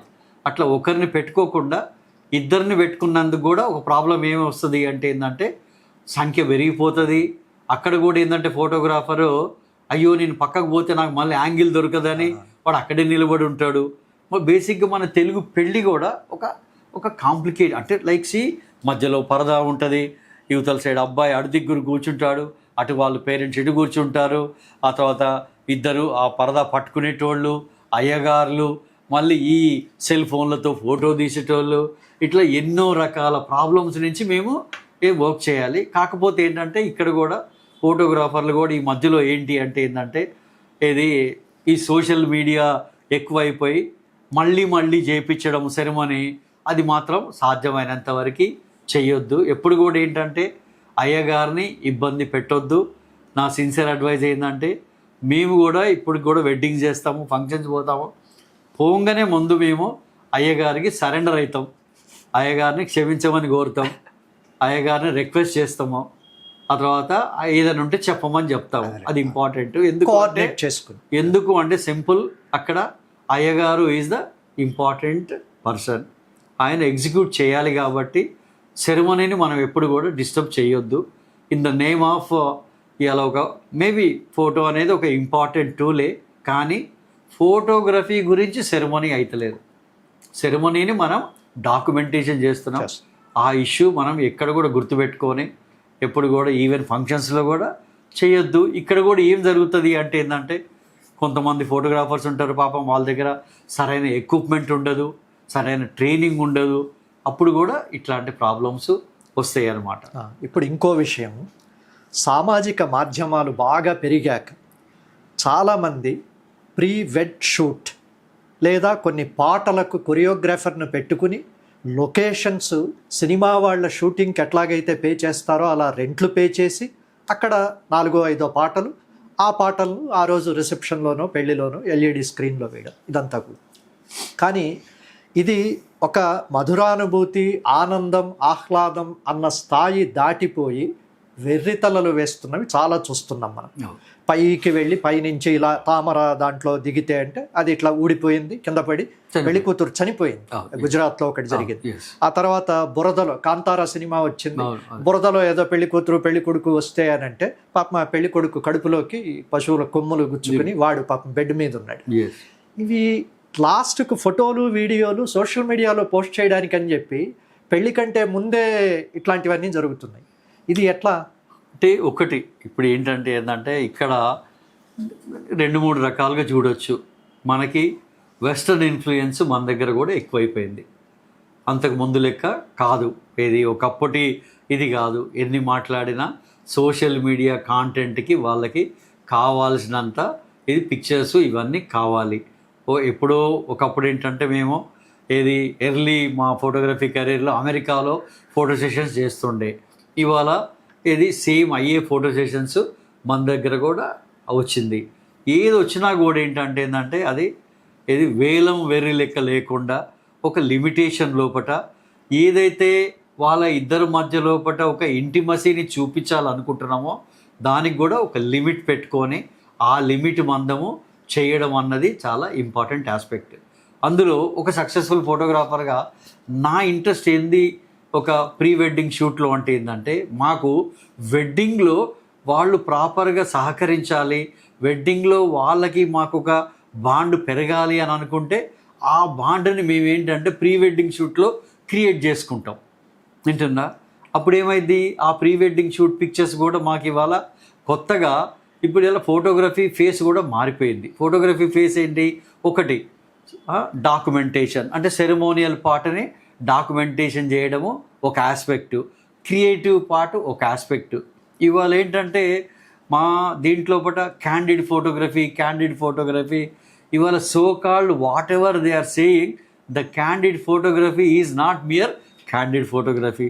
ఇవాళ ఫోటో జర్నలిస్టులము మేము వెడ్డింగ్ ఫోటో జర్నలిజం ఒక టర్మ్ అది వచ్చిన తర్వాతనే అది క్యాండిడ్ ఫోటోగ్రఫీ. ఇవాళ సో కాల్డ్ ఇండియాలో ఉన్న పెద్ద ఫోటోగ్రాఫర్లు అందరూ కూడా అరేంజ్ చేసి అదంతా more or less glamour photography and even advertising kind of photography, not the candid photography. కాబట్టి కానీ ఒకటేంటంటే అల్టిమేట్గా client, the bride and the groom వాళ్ళకి ఏం కావాలి, వాళ్ళ ఇష్టాలని మనము ఏ విధంగా సాటిస్ఫై చేయడము. కమర్షియల్ ఫోటోగ్రఫీలో ఏంటంటే ultimately you have to satisfy your client. అదే నా సొంత జర్నలిస్టిక్ వర్క్ కానీ ఇంకేదో నా పర్సనల్ అసైన్మెంట్ ఉంటే ఏంటంటే అది నా ఇష్టం వచ్చిన పర్స్పెక్టివ్లో నేను చూపించుకుంటాను. బట్ ఏది కూడా హద్దు దాటి అంటే ఏది కూడా అది ఇట్లా ఉండదే లైఫ్లో అనేటట్టు ఎప్పుడు ఉండకూడదు. అది కరెక్ట్. ఇప్పుడు టెక్నాలజీ పార్ట్లోకి వద్దాం. నేను స్టూడియోలోకి రాగానే ఎప్పుడో మొదటి కెమెరా నుంచి ఎన్లార్జర్ నుంచి రకరకాలవి కనపడుతున్నాయి, అన్నీ రకరకాలు. అందులో కొన్ని నేను చూడను కూడా లేదు. అవి నాకు వచ్చేసరికి ఆ రీలు వేసి దాన్ని ల్యాబ్కు తీసుకువెళ్ళి, టెక్నాలజీ వల్ల ఆ సెల్ ఫోన్లో కెమెరా ఉన్న ప్రతివాడు ఈరోజు ఫోటోగ్రాఫర్ అనో వీడియోగ్రాఫర్ అనో అనుకుంటున్నాడు, తీస్తున్నారు, వాళ్ళు ఏవో పెట్టుకుంటున్నారు. టెక్నాలజీ మారచ్చు, టెక్నాలజీ ఇంకా స్పీడ్ కావచ్చు, అడ్వాంటేజ్ ఇవ్వచ్చు. కానీ ఫోటోగ్రఫీలో ఫోటోకు ఒక కవిత్వం, ఫోటోకు ఒక గ్రామర్, ఫోటోకు ఒక సైన్స్, ఫోటోకు ఒక ఆర్టిస్టిక్ దృష్టి ఇవేవో ఉంటాయి. వాటిని ఎట్లా పట్టుకోవాలి ఈ టెక్నాలజీ రోజుల్లో? ఏది అంటే వెనకటికి కావచ్చు, ఇవాళకి కావచ్చు, వెనకటి రోజులలో ఏంటి, ఏదైనా కూడా ఒక రిఫ్లెక్టెడ్ లైట్ని మనం క్యాప్చర్ చేస్తున్నాం. ఇలా మనం ఒకటి చూస్తున్నాం అంటే ఒక రిఫ్లెక్టెడ్ లైట్ని మనం చూస్తున్నాం.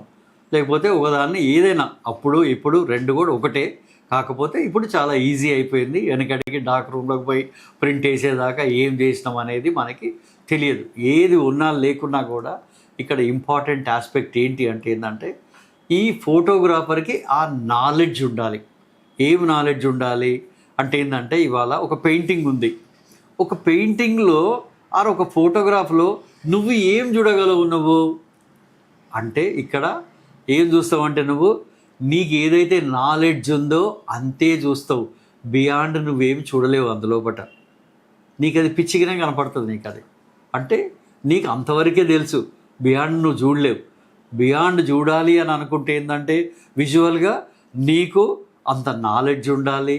ఏది విజువల్గా నాలెడ్జ్ ఉండాలి నీకు, నాట్ ఓన్లీ విజువల్గానే కాదు మన వీటి పరంగా కూడా ఉండాలి. నా దగ్గర ఒక లెటర్ ఉందండి, అది చాలా అసలు ప్రతి ఒక్క ఫోటోగ్రాఫర్ చదవాల్సిన లెటర్ అది.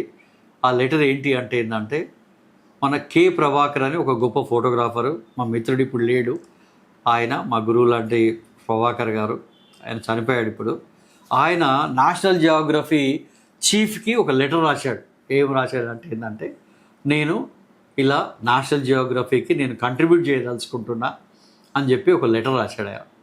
ఆ లెటర్ రాస్తే ఆయన అంత నేషనల్ జియోగ్రఫీ డైరెక్టరు ఈయనకి ఒక 5-6 పేజీల లెటర్ రాసిండు ఆయన. రిప్లై అసలు ఆ రిప్లై ప్రతి ఒక్క ఫోటోగ్రాఫర్ కూడా ఏది చదువుకోవాల్సిన రిప్లై అది తెలుసుకోవాల్సిన విషయం. అంటే ఆయన రాసింది ఏంటంటే మాకు ఒక టెక్నికల్గా ఏది సౌండ్ మన ఏది ఒక కెమెరా మీద పట్టుండో లేకపోతే ఒక దీని మీద సబ్జెక్ట్ మీద ఇది కాదు, మాకు కావాల్సింది ఏంటంటే వాడు ఒక సబ్జెక్ట్లోనే నిష్ణాతుడై ఉండాలి. ఇలా ఒక గొప్ప ఫోటోగ్రాఫర్ అనేటోడు ఏంటంటే ఏదో 4 విజువల్ ఇది తీసుకొని అది కాదు, బియాండ్ దట్ ఉన్నప్పుడే ఆ నాలెడ్జ్ని వాడు ఏదో విధంగా విజువల్ రూపంలో వాడు చూపించగలడు. ఇవాళ ఏంటంటే ఎంతోమంది ఫోటోగ్రాఫర్లు ఉన్నారు ఇవాళ వరల్డ్ ఫేమస్ కొన్ని. ఇవాళ ఏంటంటే ప్రతి ఒక్కరు కూడా ఫోటోగ్రాఫర్, బికాజ్ సెల్ ఫోన్ వచ్చిన తర్వాత everybody they know what to do what not to do and they can make the image. కానీ అట్లాగే అంటే నువ్వేమి చెప్పదలుచుకున్నావు అనేది నీ ఫోటోగ్రాఫ్ ద్వారా అవతలవాడికి కమ్యూనికేట్ చేయగలగాలి. మళ్ళీ దాని వెనుక మళ్ళీ ఒక 1000 పదాలు ఏది మళ్ళీ రాయడమో పెద్ద క్యాప్షన్ కాకుండా కూడా అది సెల్ఫ్ ఎక్స్ప్లెనేటరీగా ఒక పిక్చర్ మనం చేసిన రోజే మనం ఒక సక్సెస్ఫుల్ అది ఎప్పుడు చేయగలుగుతావు, మనం దాంతో కనెక్ట్ కాగలగాలి. అది మేబీ ఒక పోర్ట్రేటే కావచ్చు, ఒక స్ట్రీట్లోనే కావచ్చు. ఇవాళ ఒక స్ట్రీట్లో కూడా ఏది ఒక క్యాండిడ్ తెలియకుండా తీసింది వేరు, తెలిసి తీసిన దాంట్లో కూడా వాళ్ళు మిమ్మల్ని యాక్సెప్ట్ చేయగలగాలి అక్కడ. లేకపోతే వాళ్ళు ఇమీడియట్గా అరే ఎందుకు తీస్తున్నావు, ఏం చేస్తున్నావు అంటే మనం ఏదో దాన్ని అని కూడా మనల్ని తన్నే టైం కూడా వస్తుంది. అట్లా మేము కూడా తన్నులు తిన్న రోజులు కూడా ఉన్నాయి ఎన్నోసార్లు. నెక్స్ట్ ఫ్యూచర్ ప్రాజెక్టులు కానీ డ్రీమ్ ప్రాజెక్టులు పెండింగ్ ఉన్నవి ఏమున్నాయి నీకు? ఇప్పుడు దాకా నేను ఒక 9 బుక్స్ నేను చేశాను. బట్ నా డ్రీమ్ ప్రాజెక్ట్స్లో ఫస్ట్ది the demolition of the Babri Masjid. అదేంటంటే అప్పటి ఫోటోలు ఇప్పుడు కూడా టెంపుల్ ప్లస్ మళ్ళీ మీదికెళ్ళి the Ayodhya city. The beauty of Ayodhya ఏంటంటే ఏది ప్రతి ఇంట్లో కూడా రాముడు మా ఇంట్లోనే పుట్టిండు అని ప్రతి ఇంట్లో ఒక రామాలయం ఉంటుంది. That is the beauty of Ayodhya. అట్లా ఆ మూడింటిని కలిపి ఐ వాంట్ టు డాక్యుమెంట్, అదొక పెండింగ్ ప్రాజెక్టు. ఇంకోటి ద గ్లోబల్ సిటీ, అది హైదరాబాద్ ఏ విధంగా మారబోతుంది, ద కొత్త హైదరాబాద్ మీద. ఆల్రెడీ అంతకుముందు పోర్ట్రేట్ ఆఫ్ ఎ సిటీ అని నుపూర్ కుమార్ గారితో చేసినాము. అది కాకుండా నేను పిక్టోరియల్ బుక్ ఒకటి, అది కూడా నడుస్తుంది ప్రాజెక్టు సైమల్టేనియస్గా. ఇది కాకుండా కూడా ఏంటంటే మన నక్సలైట్ సోదరుల మీద కూడా నేను whatever the rise and fall అంటే వాట్ హ్యాపెండ్, అది నాకున్న నేను తీసిన కొండపల్లి సీతారామయ్య ఇంటర్వ్యూ కావచ్చు, కాల్పుల విరమణ అప్పుడు తీసిన ఫోటోలు కావచ్చు, తర్వాత నక్సలైట్ ఇంటర్వ్యూలకు పోయిన ఫోటోలు కావచ్చు, ఆ తర్వాత డిమాలిషన్ ఆఫ్ ద బాబరీ మసీదు, మన ఇది బాంబ్ బ్లాస్ట్లు అవి కావచ్చు. వీటన్నిటిని కూడా ఇది ఒక కంపైల్ చేసి దాన్ని కూడా చేయాలని నేను ఒక ఆలోచన. ఇంకా అది ఒక రూపానికి చెందలేదు. ఏది ఒక స్కెలిటన్. ఫస్ట్ ఆఫ్ ఆల్ ఏంటంటే మేము ఏదైనా ఒక బుక్ ఒక ఐడియా అనేది మనకి ఒక కాన్సెప్ట్ వచ్చిన తర్వాత దానికి మళ్ళీ ఫిల్ ఇన్ ద బ్లాంక్స్, దాని కాన్సెప్ట్ ఎక్కడ మొదలు పెట్టాలి, ఎక్కడ ఎండ్ చేయాలి, దీని మధ్యలో మన జర్నలిస్ట్ మిత్రులు వాళ్ళ ఇన్పుట్స్, మళ్ళీ బయట కొంత ఇంటలెక్చువల్ వాళ్ళ ఇన్పుట్స్, వాళ్ళ ఇవన్నీ అయిపోయిన తర్వాత మళ్ళీ ఒక పిక్టోరియల్ బుక్ అనగానే మినిమం ఒక 20 లక్షలు 30 లక్షల పైన ఒక పిక్టోరియల్ బుక్ అది ప్రింట్ చేయడానికి ఒక 2000 కాపీలకే. దాన్ని ఎట్లా జనరేట్ చేయాలి, ఎవరి స్పాన్సర్ తీసుకోవాలి, ఇవన్నీ కూడా దాని సాధక బాధకాలు. ఓకే. రాజకీయ నాయకులు చాలా దాన్ని ఏమంటారు, సెక్యూరిటీ కావచ్చు, వాళ్ళకున్న షెడ్యూల్ కావచ్చు, భాష సమస్య కావచ్చు, ఇట్లా రకరకాలుగా ఉంటుంటాయి. అలాంటప్పుడు ఒక ఢిల్లీ, బాంబేలో ఫోటోగ్రఫీ, వీడియోగ్రఫీ వీటికి సంబంధించి యాడ్ ఏజెన్సీలు, పోర్ట్రైట్ తీసేవాళ్ళు చాలామంది ఉంటారు. ఒక అద్వానీ, వాజ్పేయి లాంటి వాళ్ళతో హైదరాబాద్ నుంచి ఒక ఫోటోగ్రాఫర్ వాళ్ళ మనసు గెలవడం అనేది ఎట్లా కుదిరింది కాంబినేషన్, ప్రత్యేకించి అద్వానీకి సంబంధించి? అడ్వాణి గారు అప్పుడు రథయాత్ర అప్పుడు కూడా నేను ఇక్కడ ఫస్ట్ టైము ఆదిలాబాద్ నుంచి ఆయనతోటి అప్ టు విశాఖపట్నం దాకా నేను ట్రావెల్ చేశాను. ట్రావెల్ చేసినప్పుడు కూడా అప్పుడు కిషన్ రెడ్డి గారు, వెంకయ్య నాయుడు గారు దీంట్లో ఆ పరిచయంతో నేను పోర్ట్రేట్లు తీసినాను. అది అట్లా నాకు అద్వానీ గారితోటి ఆ పరిచయము. ఆ తర్వాత ఏంటంటే తర్వాత ఒకసారి ఏమైందంటే ఈ ఎలక్షన్స్ ముందు అప్పుడు ఇంకా మోడీ గారు ప్రైమ్ మినిస్టర్, అద్వానీ గారిది అది అనేది ఇంకా లేనప్పుడు ఆ టైంలో అద్వానీ గారు కూడా ఒక యాత్ర 2 రోజుల యాత్ర మన దగ్గర ఆంధ్రప్రదేశ్లో వచ్చినప్పుడు నేను అఫీషియల్ ఫోటోగ్రాఫర్ని దానికి. ఆ తర్వాత ఆ 2 రోజుల యాత్ర రాత్రి అరౌండ్ 8:30కి ఏమో అయిపోయింది. అయిపోయిన తర్వాత అదే రాత్రి నేను ఆ 2 రోజుల యాత్రని నేను ఒక 2 ఆల్బమ్స్ కింద దాన్ని నేను ప్రింట్ చేసిన. నేను ఆయన పబ్లిక్తో ఏ విధంగా ఇంటరాక్ట్ అయ్యాడు, ఎట్లా అది అని చెప్పి రాత్రి ప్రింట్ చేయించి ఎర్లీ మార్నింగ్ కల్లా అదే లేక్ వ్యూ గెస్ట్ హౌస్లో మన కిషన్ రెడ్డి గారితో కలిసి ఆ 2 బుక్స్ కూడా ఇచ్చిన. మార్నింగు ఆయనకి అరౌండ్ 8 o'clock ఏదో ఫ్లైట్ ఉంటే 6 o'clock పోయి 2 బుక్స్ ఇస్తే అసలు ఆయన నాతో అన్న మాట ఏంటి అంటే, అద్వానీ గారు మేరా జిందగీ మే ఐసా ఫోటోగ్రాఫర్కు నైదేకా అన్నది. అది నా లైఫ్లో అంతే కదా. రాత్రి 2:30 వరకు ప్రోగ్రాంలో ఉండి అదొక నా గ్రేటెస్ట్ కాంప్లిమెంట్. ఈవెన్ మొన్న మన హైదరాబాద్లో జరిగిన ప్లీనరీ, బీజేపీ ప్లీనరీ అప్పుడు కూడా ఏంటంటే నేను అఫీషియల్ ఫోటోగ్రాఫర్ని. మన అమిత్ షా గారు కూడా మన చీఫ్ మినిస్టర్, గోవా చీఫ్ మినిస్టర్కి నన్ను ఇంట్రడ్యూస్ చేసి అక్కడ నేను కనపడంగానే అరే ఏ గజబ్ కా ఆద్మీ హై, అరే ఐసా పిక్చర్ బనాతా అది అని చెప్పి నాకు ఇంట్రడ్యూస్ చేసిండు. ఆ తర్వాత కూడా నన్ను రవీందర్ కనపడతలేవు అంటే ఢిల్లీకి ఏదో పిలిస్తేనే పోతాం, అదర్వైజ్ మాకేం ఇంట్రెస్ట్ ఉంటాయి అంతే కదా. కరెక్ట్. సో దాదాపుగా మనం కవర్ చేసాం. ఇంకా చాలా విషయాలు ఉన్నాయి, కానీ ఇంకెప్పుడైనా ఇంకొక కార్యక్రమంలో మళ్ళీ చూడొచ్చు. ఇప్పుడు ఒక వాక్యం లేదా 2 వాక్యాల్లో చెప్పదగ్గ rapid round. Black and white photo బాగుంటుందా, కలర్ ఫోటో బాగుంటుందా? బ్లాక్ అండ్ వైట్ ఫోటో చాలా బాగుంటుంది. ఏమిటి, ఎందుకు, కారణం ఏమిటి? ఎందుకు అంటే ఏంటంటే మనం పుట్టినప్పుడు మనము కలర్ చూడం, మనం ప్రపంచాన్ని నలుపు తెలుపులోనే చూస్తాం కావచ్చు. అందుకనే ఏది కూడా నలుపు తెలుపు అనేది అది వాస్తవం కాదు, కానీ అది జీవితానికి దగ్గరగా ఉంటుంది అనిపిస్తుంది. ఎందుకో కానీ కలర్లో చూసిన దానికంటే కూడా నలుపు తెలుపులో చూసిందే నాకు చాలా అందంగా కనపడుతుంది. అందుకనే ఎప్పుడు కూడా I prefer to wear a black. Photo journalist అని అనిపించుకోవడం నీకు ఇష్టమా, సెలబ్రిటీ ఫోటోగ్రాఫర్ అని అనిపించుకోవడం ఇష్టమా? నేను ఫోటో జర్నలిస్ట్ అనిపించుకోవడమే ఇష్టము. అన్నిటికంటే కూడా నేను ఎప్పుడు కూడా ఎవరన్నా ఫోన్ చేస్తే కూడా రవీందర్ రెడ్డి ఫోటోగ్రాఫర్. నేను ఎప్పుడు కూడా ఏంటంటే చాలామంది నన్ను అంటారు, అరే నువ్వు రవీందర్ రెడ్డి అని చెప్తే సరిపోద్ది కదా ఫోటోగ్రాఫర్ అంటే. నేను చెప్పినాను, బాబు నేను రవీందర్ రెడ్డి ఫోటోగ్రాఫర్ని, or photo journalist, whatever it may be. దాంతోటే నాకు గుర్తింపు, అదే నాకు ఇష్టమైంది. నా మెడలో కెమెరా ఉన్నంతసేపే నాకు వాల్యూ. నా మెడలో కెమెరా తీసేస్తే నాకు ఎలాంటి వాల్యూ లేదు. ఎప్పుడైనా కూడా నేను చేసిన వర్కే అది గొప్పది, నా వర్క్ గొప్పది. ఎన్నడూ కూడా నేను ఏదో సెలబ్రిటీ ఫోటోగ్రాఫర్ని అని నేను ఎన్నడూ కూడా నేను అనుకోను. ఆల్వేస్ నేను చేసిన వర్క్ నాది గొప్పది. అట్లాంటి సిచ్యువేషన్స్ నాకు అనుకూలంగా వచ్చినాయి.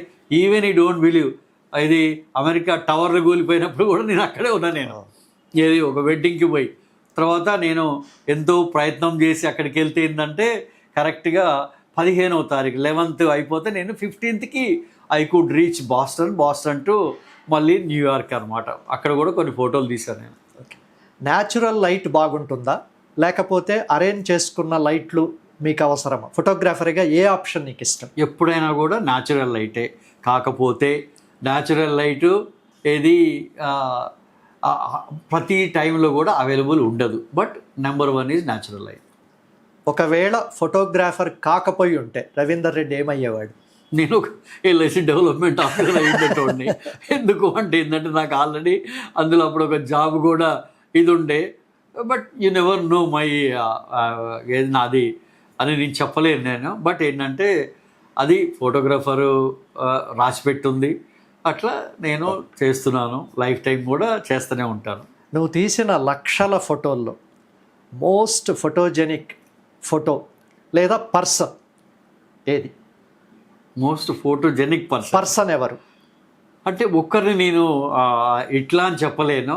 అట్లా తీసుకోగలిగితే ఏంటంటే నా లైఫ్ లోపల ఏది ఒక కెమెరా ముందు నేను బాగా ఎంజాయ్ చేసిందంటే చిరంజీవి గారిని. ఏది అంటే ఏమిలే ఇవాళకి కూడా రీసెంట్గా కూడా నాదొక సెషన్ చాలా హిట్ అయింది. నేను ఎంతోమంది ఫోటోలు తీసిన నా లైఫ్ లోపల. ఏది ఒక కెమెరా ముందు మాత్రం ఏంటంటే ఏది ఒక స్పాంటనిటీ అనేది చిరంజీవి గారు, పవన్ కళ్యాణ్ అండ్ ఈవెన్ అల్లు అర్జున్. అసలు ఇలా మళ్ళీ రామ్ చరణ్ కూడా.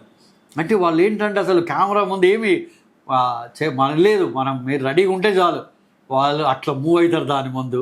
అది చాలా అవసరం కూడా. ఏది మళ్ళీ అన్నిటికంటే ఏంటంటే చిరంజీవి గారి గొప్పతనం ఏంటంటే ఇవాళకి కూడా ఒక ఫోటో సెషన్ అంటే ఆయన హోంవర్క్ చేస్తాడు. అది ఆయన గొప్పతనం. ఏదో ఉన్న పలంగా వచ్చి కాదు, అట్లా ప్రిపేర్ అవుతాడు, అట్లా వాల్యూ ఇస్తాడు, దాని తగ్గట్టు రిజల్ట్ కూడా ఉంటుంది. నువ్వు ఇప్పటిదాకా మర్చిపోలేని ఒక ఫోటో ఏదన్నా చెప్పు అంటే ఏ ఫోటో చెప్తావు నువ్వు తీసిన దాంట్లో? అది లాతూర్ ఎర్త్క్వాక్. అంతులేని విషాదం. ఎప్పుడైనా ఇంకా లైఫ్లో ఎన్ని మాట్లాడినా కూడా విషాదాన్ని దాన్ని అది మంచో చెడ్డనో కానీ అది కదిలించినంతగా ఏది కదిలి. అన్నిటికంటే sad part of the story ఏంటంటే వాళ్ళ డెడ్ బాడీస్ కూడా వాళ్ళు తీసుకోకుండా రిచువల్స్ అనేది అదే ఇంటి మీద చేయడం అనేది ఇక that is the sad part of the story. Photo తీయడానికి ముందు ఓరియంటేషన్ లాగా ఏమన్నా చెప్తున్నావా? ఎస్, చెప్తాను నేను. ఒక పోర్ట్రేట్ తీసే ముందు మాత్రం ఏంటంటే డెఫినెట్గా నేను వాళ్ళతో కమ్యూనికేట్ చేస్తాను, ఇది చేస్తాను. నా జర్నలిస్టిక్గా ఒక క్యాండిడ్ స్ట్రీట్ ఫోటోగ్రఫీకి పోతే అక్కడేముంది, అక్కడ అది దాన్ని ఉన్న సిచ్యువేషన్ని ఏ విధంగా మనం క్యాప్చర్ చేయొచ్చు అని క్యాప్చర్ చేయడమే కానీ అక్కడే ఉండదు. బట్ ఒక పోర్ట్రేచర్ దగ్గరకు వచ్చే మాత్రము యూ హ్యావ్ టు కమ్యూనికేట్. అది పొలిటీషియనే కావచ్చు, ఈవెన్ ఒక సెలబ్రిటీ మన వాటి సినిమా ఇదే కావచ్చు, కమ్యూనికేట్ చేయాలి. ఈవెన్ ఒక వెడ్డింగ్కి పోతే కూడా బ్రైడ్ అండ్ గ్రూమ్కి కూడా మేము కమ్యూనికేట్ చేస్తాం పోర్ట్రేచర్ చేసేటప్పుడు. ఏ కంపెనీ కెమెరా అంటే నీకు ఎక్కువ ఇష్టం? I'm a canon man.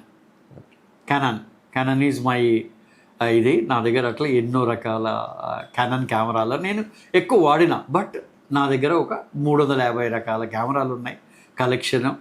ఏది అందులో ఈవెన్ లైకా కెమెరాలు కూడా వాడిన నేను. ఏది హజల్బ్లాడ్, లైకా, యు నేమ్ ఇట్. అంటే ఏంటంటే నాకు అది అయ్యో ఆ కెమెరా లేదే, నేను ఫోటో తీయలేదే కాదు, నాకు చాదగాక నేను ఫోటో తీయలేదు. అంతేగాని ఏంటంటే అందుకని ఏంటంటే ప్రతిదీ ప్రపంచంలో ఉన్న the best of the best అన్నీ నా దగ్గర ఉన్నాయి.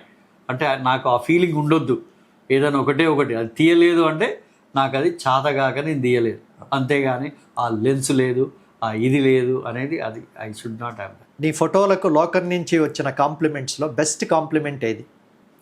అట్లా చాలా ఉన్నాయి. అందులోపటి ఏంటంటే లైక్ ఇవాళ టైమ్ మ్యాగజైన్లో ద డిమాలిషన్ ఆఫ్ ద ఏది బాబరీ డిమాలిషన్ అప్పటిది కూడా అది నా అంటే ఎన్ని చెప్పినా కూడా Time magazine is Time magazine. Time మ్యాగజైన్లో నా పిక్చర్ అన్నది అది ఒక ఎప్పటికి కూడా ద గ్రేటెస్ట్ మెమరీ. ఈవెన్ ఆయన Time bureau chief, South Asian bureau chief mister Penberthy నాకు ఫోన్ చేసి నాతోటి ఏమన్నాడంటే, Ravinder Reddy you saved my head అని అన్నాడు. అంత పెద్ద మనిషి. ఏది అప్పుడు నేను ఇచ్చిన ఫోటోలతోటి ఆ స్టోరీ దానప్పుడు అది దానికంటే పెద్ద కాంప్లిమెంట్ నా కెరీర్లో నాకేం లేదు. హైదరాబాద్లో నీకు అత్యంత ఇష్టమైన షూటింగ్ స్పాట్ ఏది? చార్మినార్. మై ఫేవరెట్ ఇది ఎప్పటికైనా చార్మినారు, అటు మక్కా మసీదు, ఆ చుట్టుపక్కల. అంటే లైఫ్ మన దేశంలో ఉన్న ఎంత లైఫ్ ఉందో అంత లైఫ్ని మనము చార్మినార్ దగ్గర ఆ ఇమోషన్స్ కావచ్చు, ఇది కావచ్చు, అన్ని రకాలుగా కూడా చార్మినార్ అనేది ఈవెన్ నా Charminar photo Guinness book of world రికార్డులో కూడా ప్రింట్ అయింది. World atlas.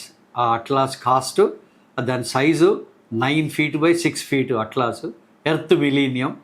అందులో నేను తీసిన ఏదైతే చార్మినార్ ఫోటో ఏషియాకి ముఖ చిత్రం. అది దాని కాస్ట్ ఓన్లీ 50 lakhs. 50 lakhs ఒక బుక్ కాస్ట్. బ్రిటిష్ లైబ్రరీలో అట్లాంటి ప్లేసెస్లోనే ఉన్నది. ఓకే, నువ్వు తీయలేకపోయిన ఫోటో ఏదన్నా ఉందా? ఉంది. ఎస్. ఏమిటది?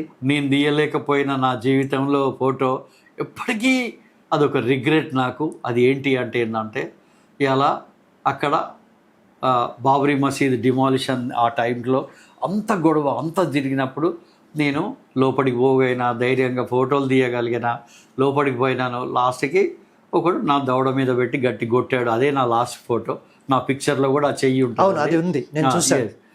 అది నా లాస్ట్ పిక్చర్. అది దాని తర్వాత కెమెరా లోపల పెట్టుకొని వచ్చిన తర్వాత అక్కడ అదే నడుస్తున్న టైంలో నేను అక్కడి నుంచి ఇంకా ఢిల్లీకి బయటపడాలి, అందరు ఫోటోగ్రాఫర్లను కొట్టారు అని తెలిసింది నాకు. ఎందుకంటే నేను లోపల ఉన్నా కాబట్టి. బయటకు వచ్చిన తర్వాత ఏ విధంగా అక్కడి నుంచి బయటపడాలన్న క్రమంలో నేను అక్కడ ఒక హైట్ ప్లేస్కి వస్తే అక్కడ ఒక పులి చర్మం కట్టుకున్న ఒక సన్యాసి ఒక పెద్ద త్రిశూలం పట్టుకొని ఆయన ఇట్లా హోమం చేస్తున్నాడు. అదే టైంలో అక్కడ జరుగుతున్నది వెనుక బ్యాక్గ్రౌండ్లో ఆయన ఒకటేసారి ఆయన పులి చర్మం తీసి ఇట్లా గాల్లో తిప్పుకుంటా ఒక త్రిశూలం చేతిలో పట్టుకొని మొత్తం నేకెడ్గా ఒక ఫ్యూరియస్గా ఒక ఏదైతే నాగసాధు ఈ టైప్ లోపల ఆయన నుంచి నేను ఆ ఫోటోలు తీయలేకపోయినా. ఎందుకు? నా కెమెరా లోపల ఉంది, క్లిక్ చేయకపోయినా బయటికి తీస్తే ఆ ఉన్న పిక్చర్స్ కూడా పాడైపోతాయనే భయంతో అక్కడి నుంచి రైల్వే స్టేషన్ నుంచి మళ్ళీ ఎటు ఫరీదాబాద్, అటు నుంచి మళ్ళీ వారణాసి, అటు నుంచి మళ్ళీ ఢిల్లీ పోయిన తర్వాతనే I'm the only successful photographer అని తెలిసింది. ఫోటోగ్రాఫర్కి ఉండాల్సింది వేగమా, ఓపిక, రెండూనా? అన్నీ ఒకటే కాదు. వీటన్నిటి తోడు అన్నిటికంటే ఇంపార్టెంట్ ఏంటంటే ఫోటోగ్రాఫర్కి కావాల్సింది ఫియర్లెస్నెస్. చాలామంది ఫోటోగ్రాఫర్లకి ఈ ఫియర్లెస్నెస్ అనేది ఏంటంటే అది ఏదో అని కాదు. ఇవాళ ఒక అమ్మాయి ఫోటో తీయాలంటే కూడా నీకు ఫియర్లెస్నెస్ ఉండొద్దు.